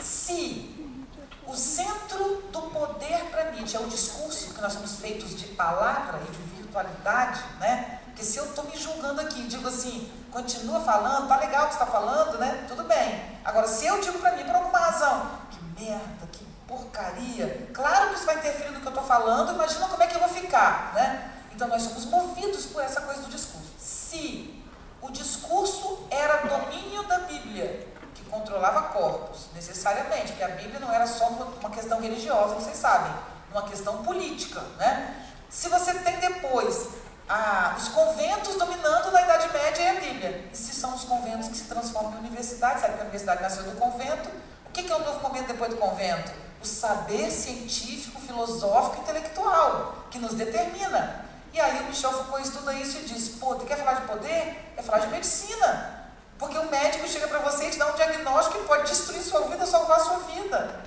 Tem milhões de exemplos, mas né, o professor, a pedagogia, o modelo pedagógico destrói uma vida. Destrói uma vida. Então, nós somos dominados por discurso, certo? Finalmente, a última parte hoje, pela primeira vez na história dessa humanidade, o saber é compartilhado, necessariamente. O saber é poder, só nos falta aprender a ler. Então, a libertação precisamos dominar a rede, com bons exemplos, com boas experiências. A gente sabe quais são as piores escolas, mas ninguém nos mostra as melhores. As mídias só apresentam a educação no pior exemplo, mas ninguém mostra as maravilhosas escolas que a gente tem no Brasil, de professores incríveis. Estou falando de escolas públicas só, nesse caso. Incríveis escolas. Então a gente tem que inverter esse jogo. Como? Aprendendo a ler, a interpretar, a insistentemente avaliar, né, as coisas. Se a gente ganhasse esse poder e pudesse ter essa rede que a gente tem, compartilhar esses conteúdos, se além de aprender a ler, a gente aprendesse ética, a gente teria outra sociedade. Então, ponto 1, uma educação que nos ensinasse, antes de tudo, a existir, né? A se olhar, a se analisar, a segurar sua onda. Está entendendo o que eu estou falando? Vou repetir. Que nos ensine a segurar nossa onda, porque a gente terceiriza para marido, para filho, para pai, para mãe. A culpa é sempre de alguém. Então, essa consciência de si, que nos fortalecesse, nos tornasse seres maduros para lidar com o sofrimento, para lidar com a angústia que é próprio da vida, ganhasse autonomia e responsabilidade. Além disso, aprendendo a existir, a gente aprendesse que existir é respeitar o outro, porque isso cria um ambiente favorável, e além disso, conseguindo ler as notícias falsas, quem nos seguraria? A internet, a rede, é um ganho para a gente, não é uma perda. A perda está em nós. Como eu disse, chegamos no século XXI com um enorme desenvolvimento tecnológico, mas com uma imensa imaturidade política e social. Se você compara um jovem de hoje, não com o de ontem, mas com o século XIX, imagina que era um jovem no século XIX, na sua solidão, buscando sua existência, percebendo a si mesmo. Hoje, chama tédio. A galera não consegue ficar 5 minutos sozinha. Mas não é juventude não, gente. Agora não está culpa da juventude velha, igualzinho. Ninguém aguenta se olhar um segundo. Nós somos uma péssima companhia para nós mesmos. Para mim, essa é a finalização. E a última é, se o poder é o saber, temos que aprender a ler, usar a rede, dominar essa rede. Porque hoje quem domina a rede é o crime.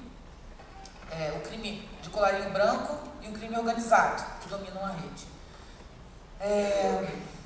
Esqueci. Lembrei. Fazer política hoje, primeiro, é existir com singularidade, ser você mesmo. Se você for você mesma, você vai aprender a ler. Porque você vai ler com o teu olhar aquela coisa. E a segunda coisa que é fazer política hoje é valorizar a vida. A vida perdeu o valor, não tem nenhum valor. A gente tem que resgatar a existência, resgatar o cafezinho na esquina, resgatar um bate-papo qualquer, resgatar o simplesmente respirar e ocupar o corpo. E essa é a grande política. Isso está presente nesse meu artigo. Essa perspectiva é do Michel Foucault, pouco antes de morrer. Ninguém entendia muito bem, porque Michel Foucault começa a falar do uso dos prazeres, do que esse Michel Foucault está maluco, está sabendo que vai morrer. Ninguém entendia muito o que ele estava falando aquilo. O que ele está dizendo é a humanidade, uma amiga minha, a Eduarda Larroque, que está nesse livro, ela falou essa frase, que eu vou repetir para vocês. A terceira guerra mundial é de nós contra nós mesmos. Muito obrigada.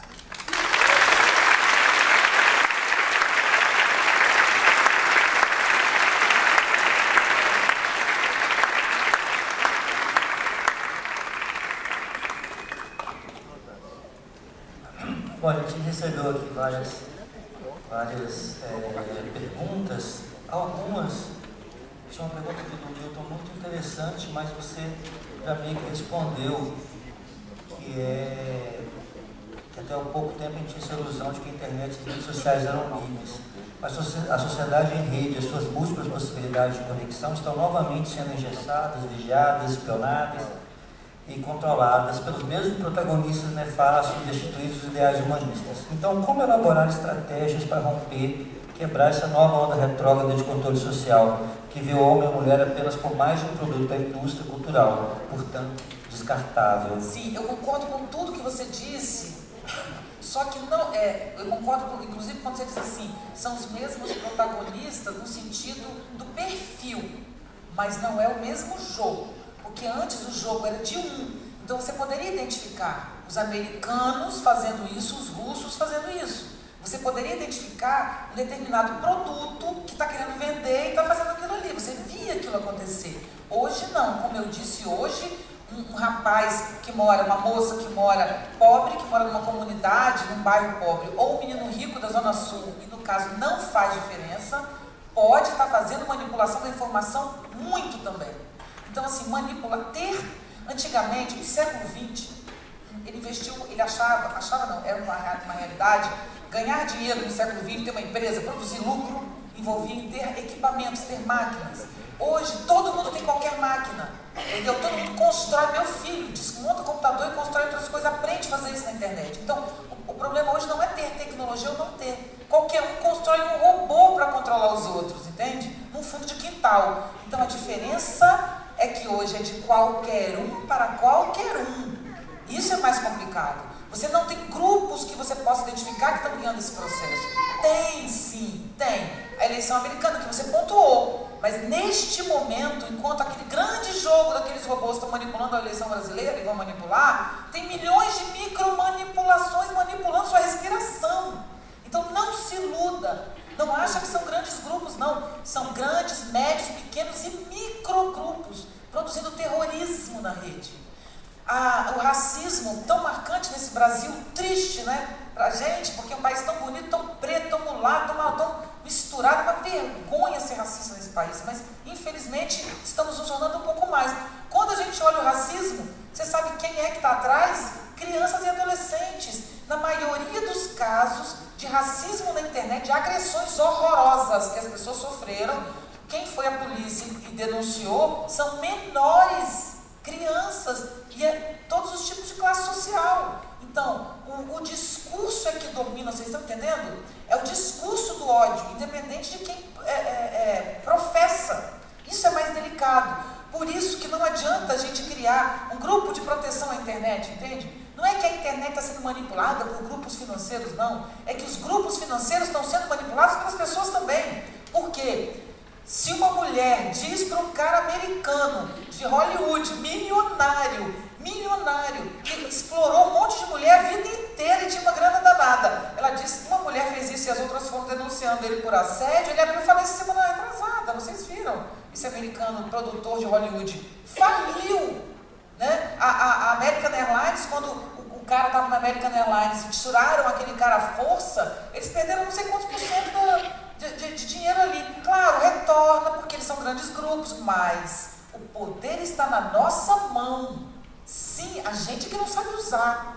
É possível denunciar com o celular, é possível mostrar, é possível chamar atenção. O caso de Marielle é um exemplo disso. Você citou Marielle, é um exemplo.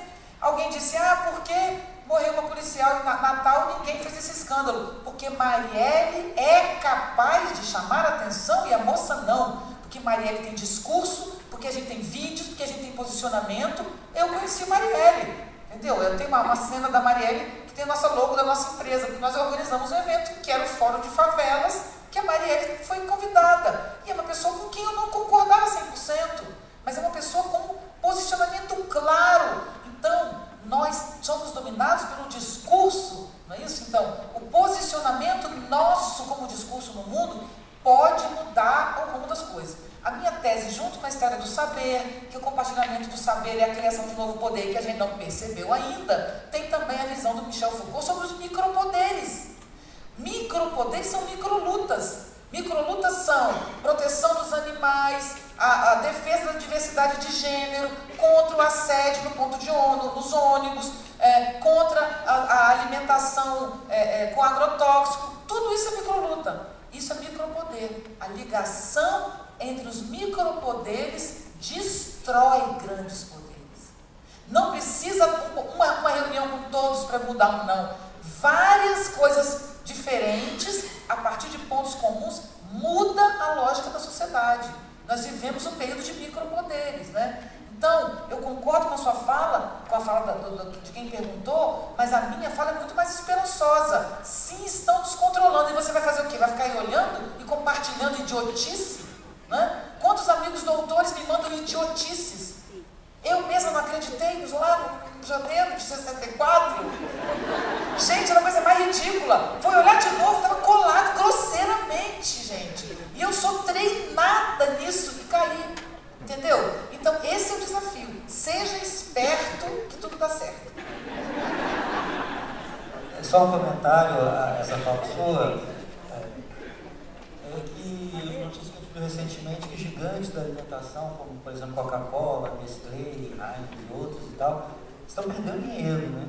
Porque as pessoas estão lutando por alimentação saudável e essas grandes empresas estão tentando recuperar esse espaço, né? Desesperadamente. Outro dia eu fui no Big Box e tinha lá, Nestlé agora está fazendo um leite de aveia. E eu comprei e me senti muito culpado. Eu sei que a Nestlé está querendo me enganar, mas eu queria tanto tomar um leite de aveia, eu sou vegano. Não, é exatamente isso que ele falou, exatamente, gente. Se você olhar pro outro lado, você vai ver, os grupos estão desesperados. Eu fiz uma palestra numa grande empresa, eu faço palestra no mundo corporativo, e era uma grande empresa de fabricação de carros aqui no Brasil. E era só para o primeiro time da empresa que eles queriam que eu falasse sobre inovação, exatamente isso que eu estou dizendo aqui para estimular, sabe por quê? Porque eles têm certeza que não vão mais vender carro.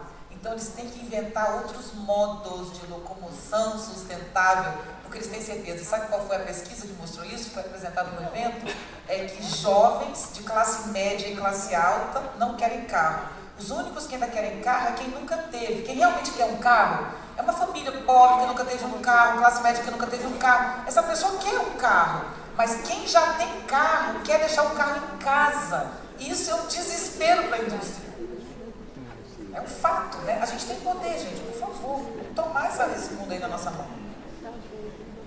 Viviane, tem uma pergunta aqui, eu pensei bastante antes de responder, tá?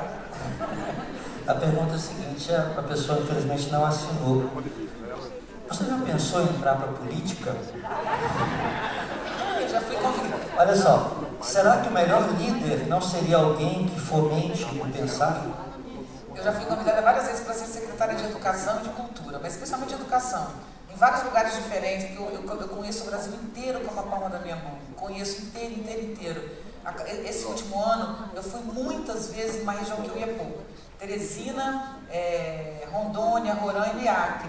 Então, eu fui várias vezes, mas eu raramente ia. Então, agora eu posso dizer que eu fechei o meu ciclo inteiro. Conheço bem o Brasil, conheço bastante.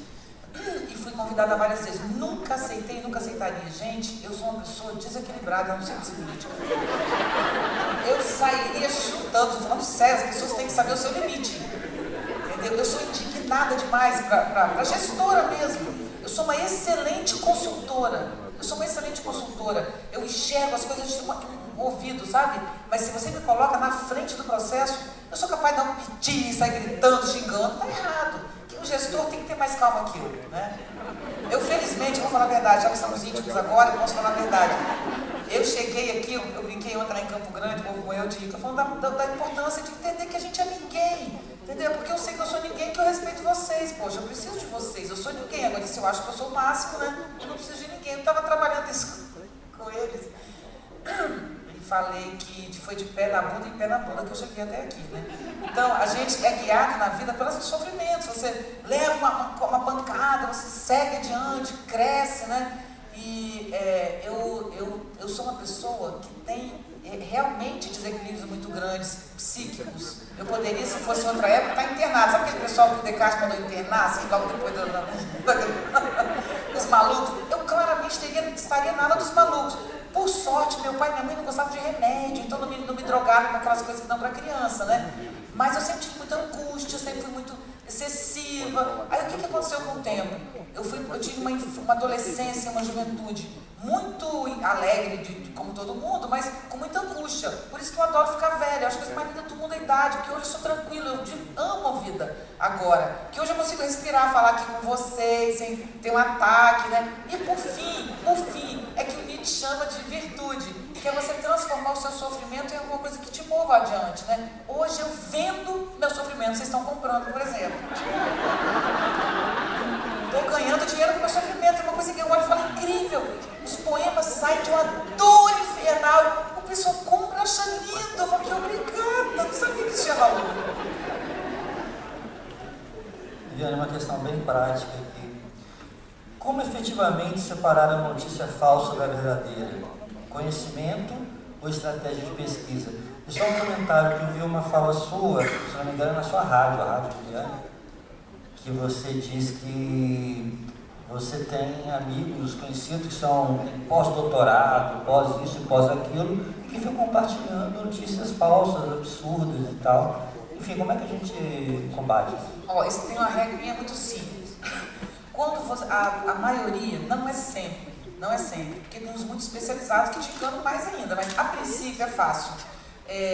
Por exemplo, alguém manda para você um texto do Aristóteles. Vou dizer uma coisa bem simples, acontecia muito, hoje em dia melhorou. Mas a linguagem, gente, Aristóteles, lembra bem? Aristóteles, né? Não dá para o Aristóteles falar, e aí, cara?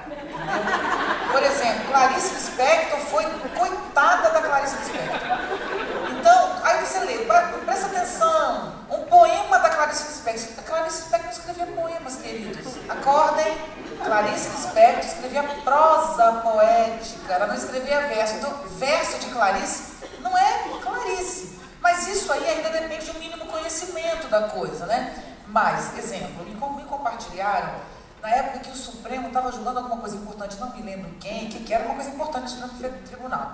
E a Carmen Lúcia não poderia ter aquela atitude. Aí saiu uma coisa que os meus amigos doutores, Carmen Lúcia, última notícia, Carmen Lúcia acabou de decidir isso. Peraí, mas Carmen Lúcia é apenas a presidente, ela não pode decidir ali. Entendeu? Mas aí a Carmen, todo mundo quer, então o doutor me manda que a Carmen Lúcia acabou de definir. Você lê jornal? Eu perguntei. Carmen Lúcia não tem condição de fazer isso. Isso é um plenário, nem aconteceu a reunião. Outra coisa, me mandaram um texto de um juiz, né? Um texto incrível, maravilhoso, de um juiz. A fala era muito boa, com erro de concordância. Queridos, o juiz pode não saber nada, alguns não sabem nada mesmo, mas é uma coisa que eles sabem escrever. Entendeu? Para um cara ser advogado, para ser juiz, o que ele mais faz é prova de texto. Porque ser advogado é fazer parecer. Então não existe um juiz te mandando uma coisa cheia de erros de português, de concordância, mal escrito, entendeu? Então dá para descobrir. Então a maioria das coisas que você lê, aí é outra dica. Onde o garoto me ensinou, isso que eu comentei no Facebook, eu aprendi agora, eu não sabia, eu acabei de aprender com o escândalo do Facebook. Onde a notícia falsa te pega? Pela paixão. Quando você recebe uma notícia que diz muito o que você quer ouvir, não compartilha, de verdade. É uma dica. Quando você ouve aquilo e fala, olha que incrível, adorei o que disse. Tenha dúvida, porque aquilo foi mandado para você. Ou seja, era o que você queria ouvir. Então duvide de coisas que você adorou, sabe? Calma. Existe uma coisa que eu aprendi no mosteiro zen budista, que o Espírito Santo tem, eu vou lá desde os 17, há muitos anos eu não vou, mas é parado. E a gente fazia palestras, eu fazia para a formação de policiais. Os policiais passavam uma semana fazendo meditação zen antes de ir para a rua. É verdade, é um projeto super legal no mosteiro zen do Espírito Santo, da formação de policiais. Muito legal. E eu fazia todo ano uma palestra gratuita nesse evento. E eu vi um monge falando uma coisa muito legal. Ele pede assim, um gato, um felino, quando ele quer dar um bote, uma cobra, mas principalmente um felino, né? Ele está aqui. Aí tem alguma coisa, ele primeiro para um segundo e depois ele dá o bote. O movimento não pode seguir. Para você acertar o seu alvo, para. Então ele diz, se você, um policial, está na rua, numa situação muito ruim, que coloca em risco sua vida e você precisa atirar, não atire. Dê um segundo para você acertar na perna dele, que é o que você quer acertar, porque você não quer matá-lo. Então, isso é muito interessante. Eu quero dizer a mesma coisa em relação à notícia. Quando você recebe uma notícia que você adorou e acha que ele para, não clica, porque a nossa tendência é instintiva. Você vai e clica e compartilha. Espera. João Cabral de Melo Neto, quando ele fala da poesia, é muito legal que ele fala, como das flores da véspera, deixa o poema dormir uma noite. Você acabou de escrever um poema, você adorou, mas você adorou a emoção que você colocou. Aquilo pode ser um lixo. Não publica, não manda para os amigos aquele lixo, aquela coisa horrorosa. Gente, o artista é medido pelo tamanho da sua lata de lixo. Entenderam? Quanto maior a lata de lixo, mais competente você é. Ninguém é tão genial que não escreva lixo, que não pense lixo.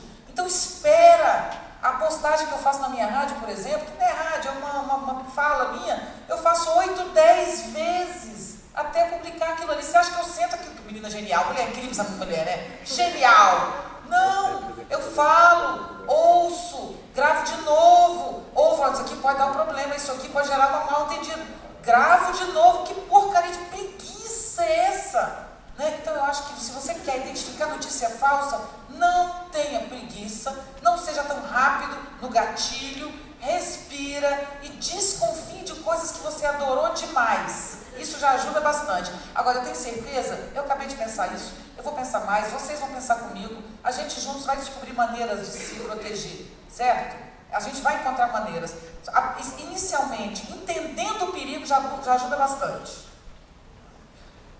Queridos, desculpa uma frase, olha só.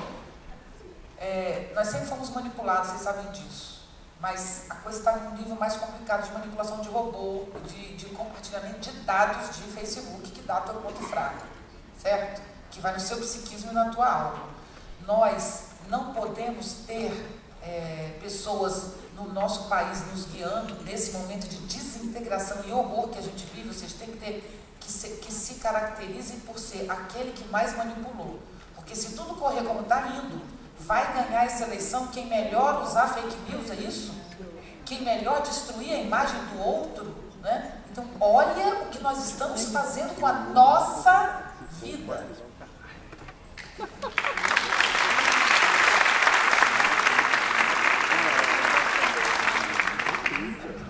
Gente, eu esqueci, eu omiti a autoria da pergunta anterior sobre fake news. Tina Lemos, que é jornalista. Bom, jornalistas estão interessados. Inclusive aqui tem o tema do jornalismo, que eu acabei não comentando, né? As novas mídias e as mídias tradicionais. As mídias tradicionais, elas perderam muito com a internet, muitos jornais faliram, grandes grupos faliram, né? No mundo inteiro, de jornal impresso, de TV, muitos. Isso desestruturou a mídia oficial, a mídia aberta. Depois, no segundo momento, teve a corrida para imitar a internet, né? Então, tudo que a internet faz, a TV e o jornal começam a imitar, só que perde feio para a internet. E hoje, acho que está começando a ter um movimento novo, que é, diante de fake news, por que não as mídias oficiais procurarem conferir as notícias e dar à população uma referência, né? Então, antigamente o jornalista era o cara mais importante de uma cidade, junto com o padre. Era mesmo. Jornalista era intelectual, estudioso, escritor, bem pago, sabe? Jornalista era uma pessoa importante na cidade. Depois foi se tornando recém-formado, e eles foram fazendo, estão perdendo dinheiro, o fato da crise fez eles fazerem os jornais e as TVs irem para qualquer direção, né? Hoje, a gente está retornando para o princípio anterior, não é o ciclo, né? Hoje, a dica que eu dou para as mídias é: contrate cada vez mais jornalistas competentes, capazes, estudiosos, para que o teu jornal ajude a população a distinguir as coisas, que dê informação qualificada, sabe? Aí essa informação qualificada que o jornal te dá, vai te fazer ter uma referência nele. Você não vai abrir a internet, você não vai abrir mão da internet, mas você vai procurar o jornal, a TV, a rádio, para conferir, né? Isso é o que a gente tem que fazer, mas é preciso um investimento em bons profissionais. Eu sei que a gente tem muito bons, mas os bons profissionais estão sofrendo, vocês sabem disso. É uma maldade isso, porque o jornalismo é essencial. Não existe possibilidade de simplesmente dizer. Vou dar um exemplo que criou isso. Por exemplo, você tinha referência da guerra na Síria pelo Pedro Bial, que cobria a guerra, um exemplo, né? Cobria a guerra, cobria muito bem. Então trazia informação ótima, obrigado. Mas era a visão dele, que é um cara branco, de olho claro, mora na Zona Sul. E bom cara, não estou criticando o Bial não, pelo contrário. Mas é uma pessoa sozinha. Hoje, você vê da guerra da Síria, você tem um correspondente que te diz, mas você tem uma menina que está debaixo dos escombros e tem sinal de internet, você sabe dessa história, e que ficou mandando informação. Ela dá uma informação que a gente não tem, mas tem um outro cara lá que não está debaixo da coisa, mas que também está. Então, você tem várias. Aí eu te digo, a informação da menina que está debaixo dos escombros é mais valiosa do que o estudioso na Síria, que nem foi na guerra e comenta? Não é mais valiosa, é tanto quanto. Porque a menina que está no escombro não vê fora o todo. O cara que está fora vê o fora, mas não vê o dentro. Então, nós precisamos juntar a visão do especialista em Síria, que nem foi na Síria, um correspondente, né, com a menina que está debaixo dos escombros, para a gente ter uma referência. Isso é o contemporâneo, isso é a rede. E não agarrar uma pessoa da verdade, casei com aquele jornalista. Não. Pode casar, inclusive, com o jornalista, o pessoal sabe que pode. Mas é isso. Então, o mundo caminha para a sociedade do conhecimento. Cada vez mais tem valor quem pensa. Pensar não é baixar o volume da voz. Pensar não é repetir o que está no livro. Pensar é colocar a sua vida em questão. É ter honestidade intelectual. É pensar. Em 2013, eu estudo criminalidade há muito tempo, comento segurança, há muitos anos que eu comento, entendo alguns processos. Faço política a minha vida inteira de alguma maneira, mesmo não sendo partidária.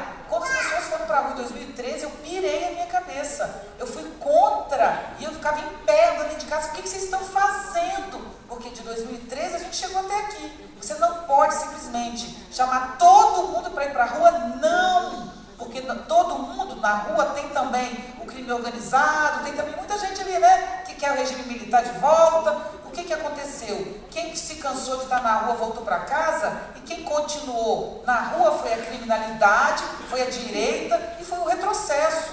Nunca tivemos um retrocesso político no nível que temos, porque a gente diz, todo mundo é igual, todo mundo é igual. É igual perante a lei, é igual perante Deus, perante a natureza, mas não é igual, não. Eu não vou numa manifestação que estão dizendo que o regime militar tem que voltar no Brasil ainda em inglês. Né?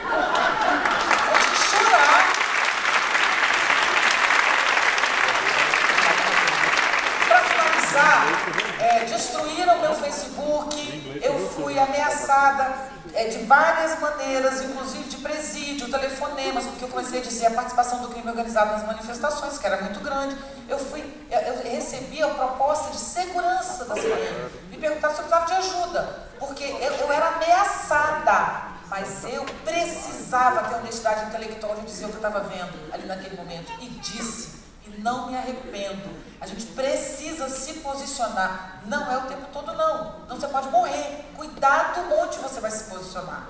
Né? Literalmente. Não é sair por aí que nem um idiota criando conflitinho bobo, não, porque a criminalidade é uma realidade no Brasil. Criminalidade, eu não estou falando de colarinho branco só. Tá? Prestem atenção. Não vou trazer esse tema até porque é perigoso. Mas existe a execução de pessoas. Deu para entender o que eu estou falando? Né? Portanto, cuidado com o que diz. Mas tenha honestidade intelectual, é a sua vida que está em questão. Seja honesto, se posicione. A gente precisa mudar o rumo dessa prosa, gente. Está difícil a coisa, está pesada, não está fácil.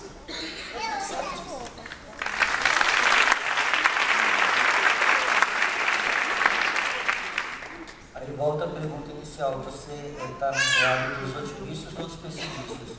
Você acha que estamos na sala do fascismo ou já está instalado o fascismo?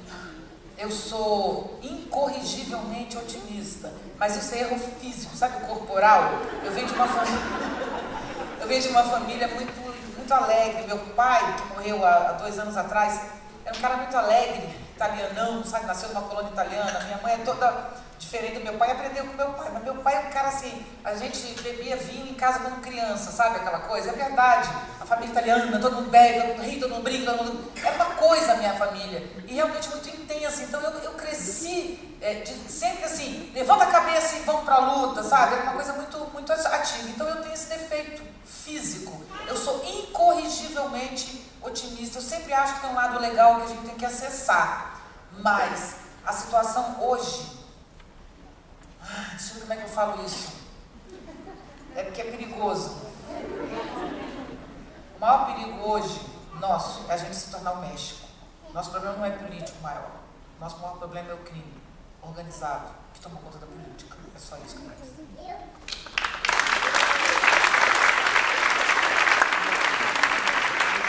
Nós estamos falando de bala, nós não estamos falando de divergência, não é isso que a gente está falando. A gente está falando de poder paralelo, que nasceu do descaso com as populações de periferia. Hoje se criminaliza a pobreza como se a pobreza fosse sinônimo de crime, e não é.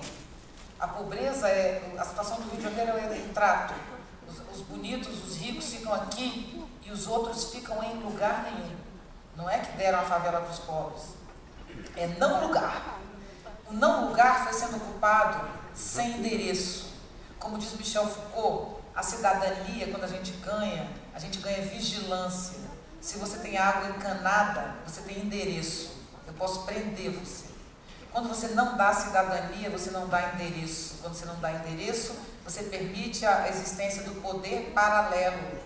O poder paralelo oprime a população da favela, antes de qualquer coisa. Então, nós construímos bolsões de invisibilidade. Nós, eu estou dizendo, vocês e eu, nossos pais, nossos avós, nós. A gente no Brasil tem mania de dizer assim, tá errado, vai preso, né? Manda pra cadeia. Não é isso não, cadeia não é isso não. Só que nós temos uma população que cresceu 800% prisional, né? Nós temos pessoas presas que se amarram para dormir numa grade porque não tem como dormir, porque não tem uma cama.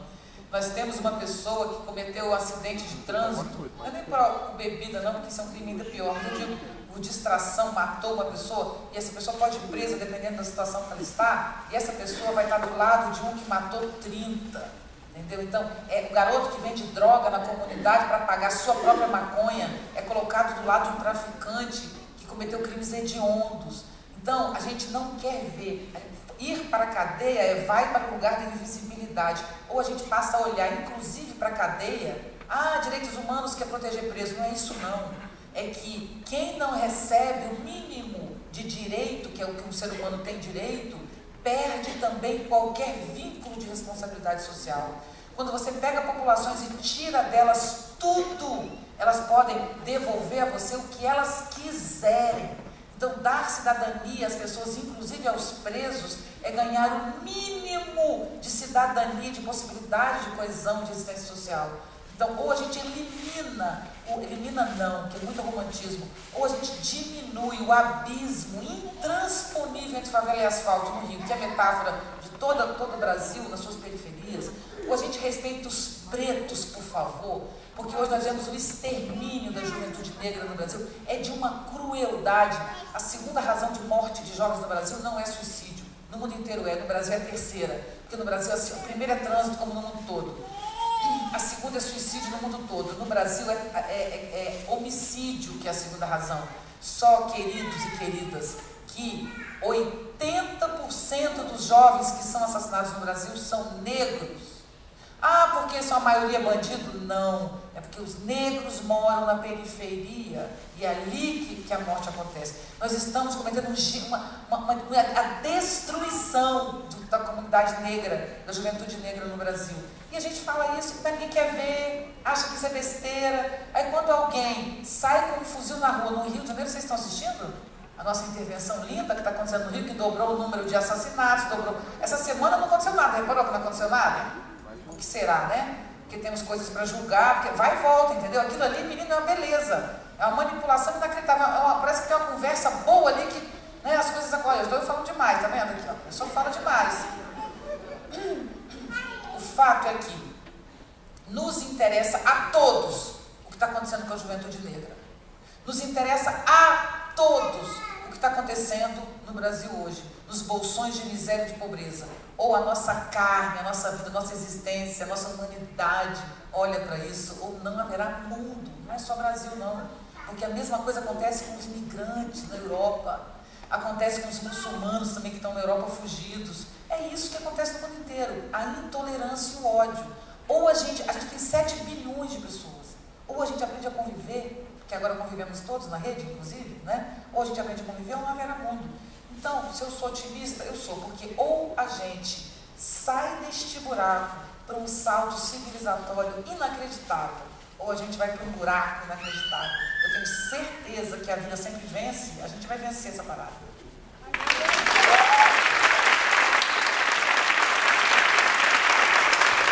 Só não dá para ser Poliana, lembra da Poliana? Poliana, vocês lembram, mais velhos lembram? Poliana era um livrinho da menina feliz. A Poliana só via alegria. Não é Poliana, não. É entender o horror para sair dele. Né? A gente sai do problema vendo o problema e não fingindo que não existe.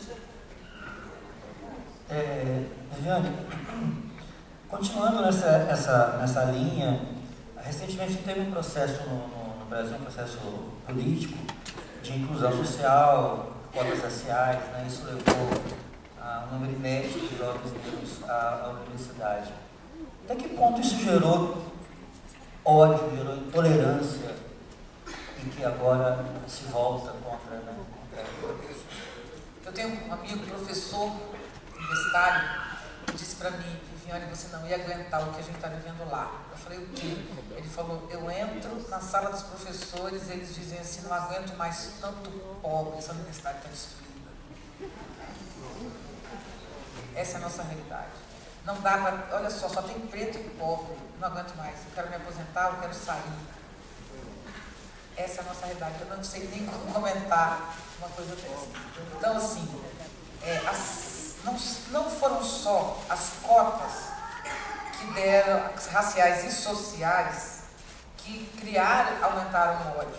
Foi o espaço dado aos homossexuais, aos transexuais, o espaço dado às mulheres, né?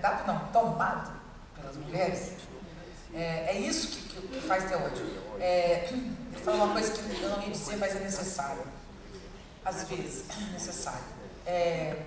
Eu via as coisas de uma determinada maneira, por ler, por acompanhar pelos jornais, né? Por várias questões. Vou falar metaforicamente, porque nem tudo pode ser dito, mas vocês vão entender. E eu acompanhava as coisas de uma determinada maneira e via o mundo e o Brasil de um determinado modo. Aí, por sorte, eu resolvi investir em educação. Como eu disse, esse diagnóstico que eu faço do saber me fez pensar, vamos investir numa educação libertadora, porque é isso que faz ocupar a rede de outra maneira. E há 15 anos que eu estou me dedicando à educação. O que eu fiz nos últimos 10 anos? Eu viajei o Brasil inteiro. Eu conheço o Brasil como a palma da minha mão. Quando eu tinha 18 anos, eu passei no vestibular com 16 anos. Eu conto isso e as pessoas acham que eu estou delirando. Naquela época eu não tinha idade de corte, você podia entrar mais cedo. Eu entrei fiz 17, já estava na universidade. Eu passei em segundo lugar no vestibular, na federal, porque eu vim de classes populares. Porque para passar no vestibular eu preciso estudar muito, eu estudei muito mesmo, tanto que passei em segundo lugar. Porque meu pai não tinha como continuar pagando aquele cursinho para mim. Então, eu viajei, com 18 anos, eu já estava no 5º período, sabe? Eu estava lá adiante. Então, com 18 anos, nós fomos fazer movimento estudantil. Eu fui a primeira presidente do Centro Acadêmico de Psicologia, com 17. Então, com 18, fazendo política, nós fomos para o Nordeste fazer aqueles encontros de estudantes. E eu, de mochila com os amigos, viajei o Nordeste todo. Muitas lágrimas eu tive ali, muitas lágrimas. Muita tristeza, muito sofrimento eu vi ali. Então, quando eu voltei para o Nordeste, nos últimos 10 anos, foram muitas lágrimas, de alegria, muitas lágrimas. Eu gostaria de falar isso, porque eu falo para professores. Então, eu falo para a Undime, que é a União de Secretários Municipais de Educação. Então, eu falo para 2.000 secretários de educação municipais. E eles me convidam para os municípios. Hoje eu não aceito mais, porque eu não tenho condição mais, é muito cansativo. Mas durante 10 anos eu ia até Fortaleza, pegava um carro, andava 3 horas de carro no município, lá no meio da seca. Então eu conheço muito essa realidade. E o que eu fazia? Eu chegava lá, eles colocavam, ainda colocam, em alguns lugares ainda vou, num auditório quente, sabe? Aquele auditório se perdendo, 1.000 professores da rede ali, e eu fazendo palestras para eles. Gente, sabe quanto tempo durava? 4 horas. 4 horas. Eu falava 2, eles perguntavam 2, a gente pingava suor. Fui muito feliz naquele momento. Muitas vezes, ganhando muito pouco, porque os municípios não podiam pagar. Eu saía chorando, que gente. E a cidade crescendo, tudo crescendo, o Nordeste virou outro lugar. Que gente linda é a nossa gente. Que gente linda. Meu sonho é que o Nordeste fizesse a virada e o Nordeste sustentasse economicamente o Brasil, sabe? Com a transposição do São Francisco. Que gente linda e corajosa, né? Isso, para mim, é o que a gente deveria valorizar. Hoje, quando eu ouço a minha família, os meus amigos, dizendo a destruição que o Brasil passou nos 20 anos, é de chorar. Uma outra maneira, então 2 coisas me aconteceram. Uma foi visitar o Brasil e ver. A outra é que eu fiz um trabalho no Rio, chama Pacto do Rio. Vocês podem olhar www.pactodorio.com.br. A gente tentou alertar os problemas que o Rio passaria e ninguém quis ouvir, mas enfim. Trabalhamos muito com os organismos internacionais que estavam no Rio por causa das Olimpíadas, né? Então eu vim muitas vezes a Brasília, muitas vezes vim a Brasília, especialmente na casa da ONU. Fizemos palestras para todas as ONUs, os organismos que fazem parte da ONU, né, ali dentro e tal. E eu ouvi de pessoas, representantes que nem estão no Brasil, que só vinham visitar, mostrando para a gente, não deixa isso acontecer, porque o Brasil é o exemplo de diminuição da desigualdade no mundo. O Brasil representou no mundo inteiro a possibilidade da gente diminuir a desigualdade, entendeu? Infelizmente, o ódio que você pergunta vem daí. O ódio vem de dar valor a quem é pequeno, a quem é pobre. É o ódio ao pobre, infelizmente. É o ódio ao pobre, é o ódio ao negro. É uma classe social que sempre dominou no Brasil e que dominou por exploração da pobreza e da miséria, não aceitou e não aceita essa virada de jogo. Mas eles estão à beira da morte. O mundo mudou. Esses grupos vão ser destruídos. Quanto mais esses grupos que estão perdem, mais violentos eles se tornam. Vocês estão entendendo? Para poder recuperar o que eles estão perdendo. Hoje a gente vive a violência de quem está perdendo o poder, tentando dominar a força desse poder. Mas eles estão perdendo. A gente tem que ter, a palavra que eu mais gosto hoje chama-se resistência. É o que a gente tem que ter.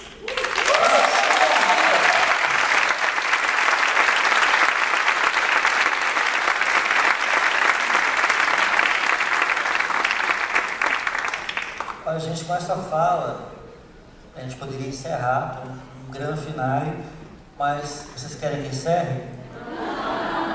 Então você vai ter que precisar de mais grandes finais. Não, eu adoro. Gente, é um perigo, estou falando. Eu comecei a dar aula na universidade, eu formei num dia, e no outro eu fiz aquela prova de professor substituto na Federal. Então, eu no semestre seguinte, onde eu formei, eu dava aula com colegas meus que se atrasaram, né? Eu comecei a dar aula muito cedo. Eu adoro dar aula, adoro dar aula. E aí eu comecei a dar aula, a turma cheia, e eu dava aula, animada, aqueles 20 turmas que te dão, né, pra ralar, que tá entrando, então te dão 30 turmas, e eu dava aula. Aí um dia uma garota falou pra mim assim, poxa professora, eu tô tão feliz, eu adoro a sua aula, você dá aula tão bem, não sei o que, por quê? Aí eu falei, por quê? Eu pagaria pra vocês estarem aqui me ouvindo e eu ainda tô ganhando. Só por isso, eu daria um dinheiro pra vocês ainda estão me pagando para isso, é demais. Realmente é um prazer. Ser professor é uma alegria muito grande. A melhor coisa do mundo é isso, eu acho, no mundo. Ser professor e pai e mãe também. Viviane, eu acho que é quase um consenso aqui. Grande parte desse ódio dessa classe média tradicional, é exatamente o que você falou, né? Que é o avanço dos mais pobres. É o pobre viajando de avião, por exemplo. Isso é muito difícil para uma certa classe social engolir isso, né? Eu lembro, a minha esposa, ela é de uma família de classe média alta, né? Mas eu conversando com os parentes dela, então ela falando que tem um caso de empregada doméstica que está há 30 anos com a família e que ela, a minha esposa, gostaria muito que a filha dessa moça, dessa senhora que está lá há 30 anos, não fosse empregada doméstica. Ela pudesse estudar, pudesse escolher uma profissão e tal. Assim, os primos, os tios olharam para ela e perguntaram assim, o que aconteceu com você? O que virou comunista, é isso que fala. Exatamente. E o Lula tem parte de culpa nisso, porque o Lula adorava fazer um discurso dizendo o seguinte, porque hoje a empregada usa o mesmo perfume que a madame. Imagina as madames ouvindo isso. Sabe que eu ouvi já muito assim, especialmente quando começou o celular se tornou popular, mas assim, ainda não era o que é hoje, né? Você acredita que a minha empregada agora tem celular? Eu falo, é mesmo? Porque ela come e respira também, essa empregada. Não acredito! Entendeu? São coisas inacreditáveis. É como você dizer assim, ó, eu não sou racista, não. Eu já até transei com negro. Eu já até transei com negro? O que é isso? Quer dizer que é um monstro, né? Você conseguiu fazer esse sacrifício. Não, e na minha família a gente senta na mesa com negros. Mentira! Certeza. Tem uma história que eu contava sempre, que é história real, que vocês alguns lembram. Uma professora que era responsável pela pós-graduação internacional da PUC do Rio de Janeiro, estava no Santos Dumont e fez uma foto na parte externa do Santos Dumont, de quem está esperando chegar pessoas, ali já do lado de fora, tinha um senhor sentado, com a barriga meio aberta, assim, tipo uma meio barrigudinha, com camisa um pouco aberta, de bermuda, chinelo, tomando um chopp. Essa senhora, responsável, entendeu onde ela é, né? Pós-graduação, Relações Internacionais lá da PUC do Rio. Ela fez a foto e postou, porque ela achava que era só amigos, ela achava que era negócio de internet, coisa íntima, ela achou, sabe? Aí ela postou para seus colegas, amigos íntimos e disse, que horror, agora só tem pobre. Olha isso, só tem pobre. Eu lembro disso. Você lembra? Bom, o que aconteceu? Eu fazia CBN na época diariamente, a Rádio CBN. De manhã, o comentário era eu falando. Então eu falei, eu já tinha logicamente, desculpa, eu vou me elogiar, mas é necessário para dar referência, se eu não entender. Assim como eu gravo 5, 6, 10 vezes um vídeo para colocar na internet e parece que aquilo eu acabei de fazer, eu jamais vou dar uma opinião sem conferir 1000 vezes aquilo que eu estou falando. Por isso que até hoje ninguém me pegou pelo pé gravemente. Ainda tomara que eu não dei um furo, afinal eu sou humana, posso fazer ainda um erro, mas eu fui pesquisar e eu vou contar para vocês a resposta que eu dei na CBN. Eu falei, essa senhora, ela foi demitida e o reitor da Unirio da universidade, compartilhou a postagem dela e ainda disse: não há mais glamour no aeroporto. Aí eu peguei a notícia, já sabendo de tudo isso, e disse: essa senhora professora, ela tem alguns problemas. Não, eu falei para ela: senhora professora, como fosse para ela, a senhora tem alguns problemas. Primeiro, aqui a senhora ainda não entendeu que o aeroporto é um meio de transporte e não uma passarela para as pessoas mostrarem suas roupas. E a senhora devia ficar muito feliz de saber que um nordestino que demorava 2 dias de ônibus para visitar sua família, quando ia, ele pode comprar numa promoção por R$150 uma passagem aérea. É um absurdo que a senhora, como educadora, não considere isso. Mas é mais complicado ainda, porque a senhora não sabe nem reconhecer um pobre. Esse senhor, ele é um advogado paulistano, dono de uma, como é que fala de advogado? De uma agência, não, de um escritório de advocacia muito famoso. Ele vinha de um cruzeiro internacional e desceu no Santos Dumont, na Praça 15, que é do lado do Santos Dumont. Como ele tinha pressa, ele saiu da piscina e veio como estava. Portanto, a senhora sequer sabe reconhecer o pobre, né? Aí, a brincadeira que eu fiz com ela foi esse. Porque eu disse para ela: hoje, quando a senhora encontra na rua uma pessoa extremamente bem vestida, a senhora pode dizer que ele é milionário, mas ele pode ter naquela rua lá de São Paulo, onde você compra tudo falso. Agora, se a senhora hoje encontra uma pessoa extremamente bem vestida, que gastou R$5.000 na roupa que está vestindo, e ela diz: nós vai, você vai dizer: você é pobre. Isso é a nossa sociedade. Então, é um absurdo, porque assim, nós continuamos discriminando, mas a discriminação hoje é uma discriminação da atitude e do gesto. E eu brincava isso com as minhas professoras lá daquele interior, que eu dizia para elas assim, eu brincava: não que eu esteja defendendo a pirataria, não é isso, não é mesmo, é mais uma brincadeira, que eu dizia o seguinte, tem outra história para contar junto, que é assim,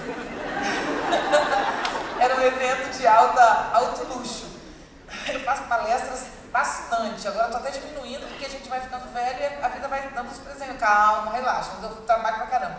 É um evento de alto luxo. E uma pessoa, era uma mulher francesa, falando daquelas bolsas, né, que custa 30 mil.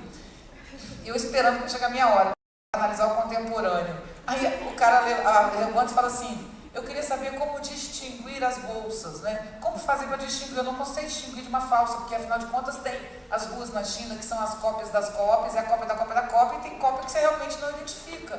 E ela respondeu: como distinguir se está num ponto de ônibus é falsa? Quem está usando? Aí ela disse: eu mesma já me confundi. Eu já tive uma funcionária que trocou a bolsa, pegou a verdadeira e deixou a falsa. Todos trabalhamos com aquela bolsa falsa sem saber que era falsa. Agora, eu falava para minhas professoras assim: já que é assim, você veste a roupa que você tiver e levanta a cabeça. Levanta a cabeça. A atitude é que manda. Então, levanta a cabeça, tenha dignidade, impõe o respeito, que ninguém vai dizer que você é duro. Essa é a nossa realidade hoje. Por isso que eu gosto dessa sociedade em rede.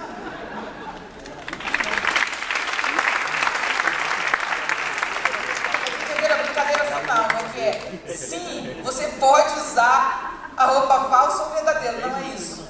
Mas o conhecimento é que distingue uma pessoa da outra. Isso é uma realidade hoje, porque com conhecimento, não com conhecimento sobre os afluentes da margem direita do Amazonas, que a gente é obrigado a decorar.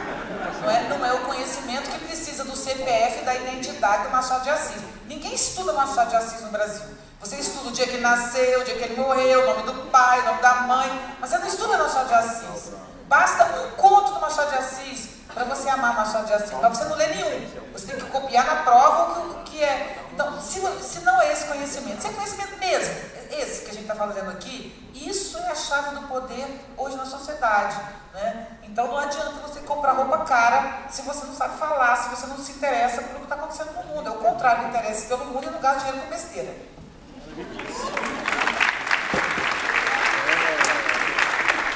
Digamos uma frase simples. Desculpa, sabe onde eu comprei meu casaco? Sabe quanto custou esse meu casaco? Eu tenho que falar isso, é fundamental. Comprei esse casaco no camelô, na porta do meu escritório, de propósito. Sabe quanto custou esse casaco? R$40 no camelô. em frente ao meu escritório. Alguém... Eu não tenho atitude? Vocês não acham que eu tenho atitude? Não tá bonito? Não tá bonito? Eu tenho certeza, não parece que eu paguei assim 200, 500, 300, 200, não 40, não camelô. Dá vontade de comprar um de cada cor. Uma frase símbolo desses tempos, né? Foi cometida com muita sinceridade, grau de sinceridade, a uma célebre colunista social que diz o seguinte: o que adianta você ir a Paris, você poder ir a Paris se o porteiro do seu prédio também pode? Você lembra isso? Ah, é demais. Da Luz Leão. Não, é demais, né, gente? É isso, quer dizer, eu só sou grande se você for pequeno, é isso? Quer dizer, não podemos todos ser grandes, não é mais divertido? Né? Não, para eu ser grande você tem que ser pequeno. Eu só sou importante se eu te diminuir e te humilhar. Que é isso? Que porcaria de humanidade é essa? Isso me envergonha. Mas não é todo mundo que é assim. A humanidade, não existe a humanidade, existe você, né? E a gente tem maneiras de viver diferentes.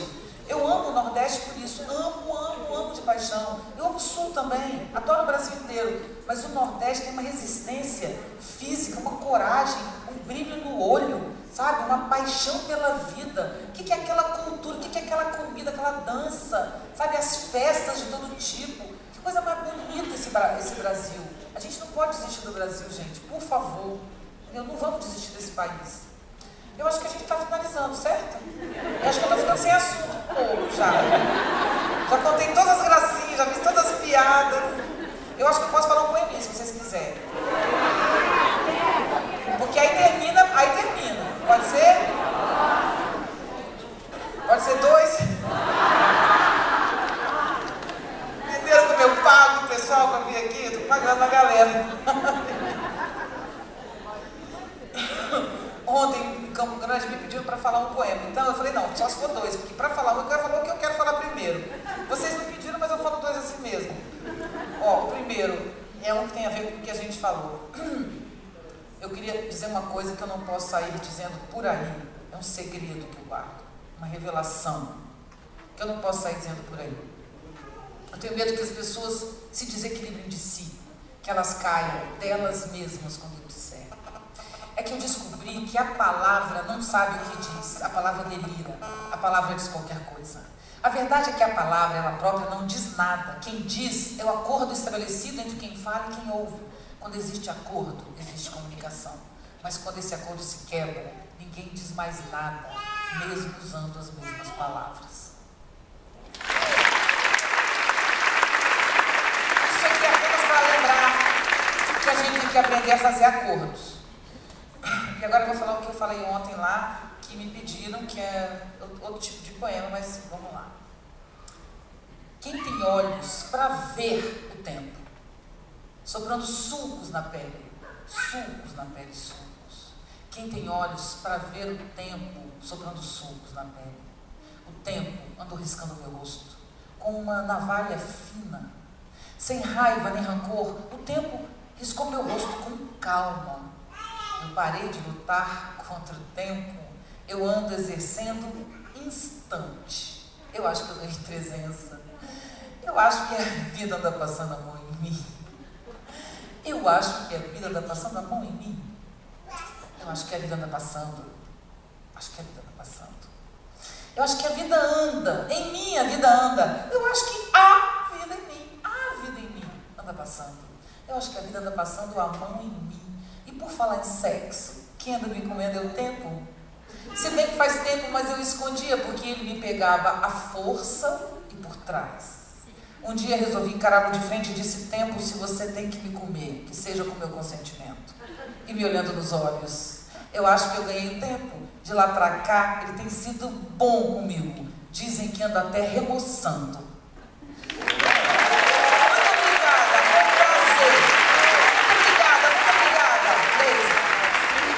Adorei.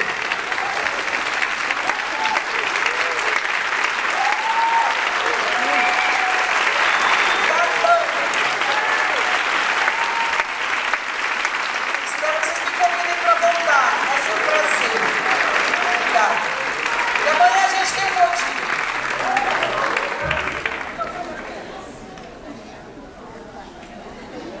Agradecemos muitíssimo a presença de todas e todos e convidamos para prestigiarem os demais debates que ocorrerão até o mês de junho, sempre às 19 horas, sempre com entrada franca.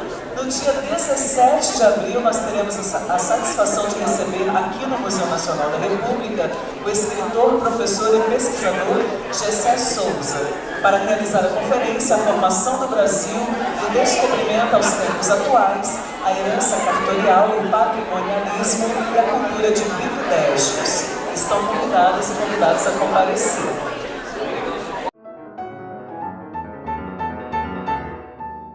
Diálogos Contemporâneos.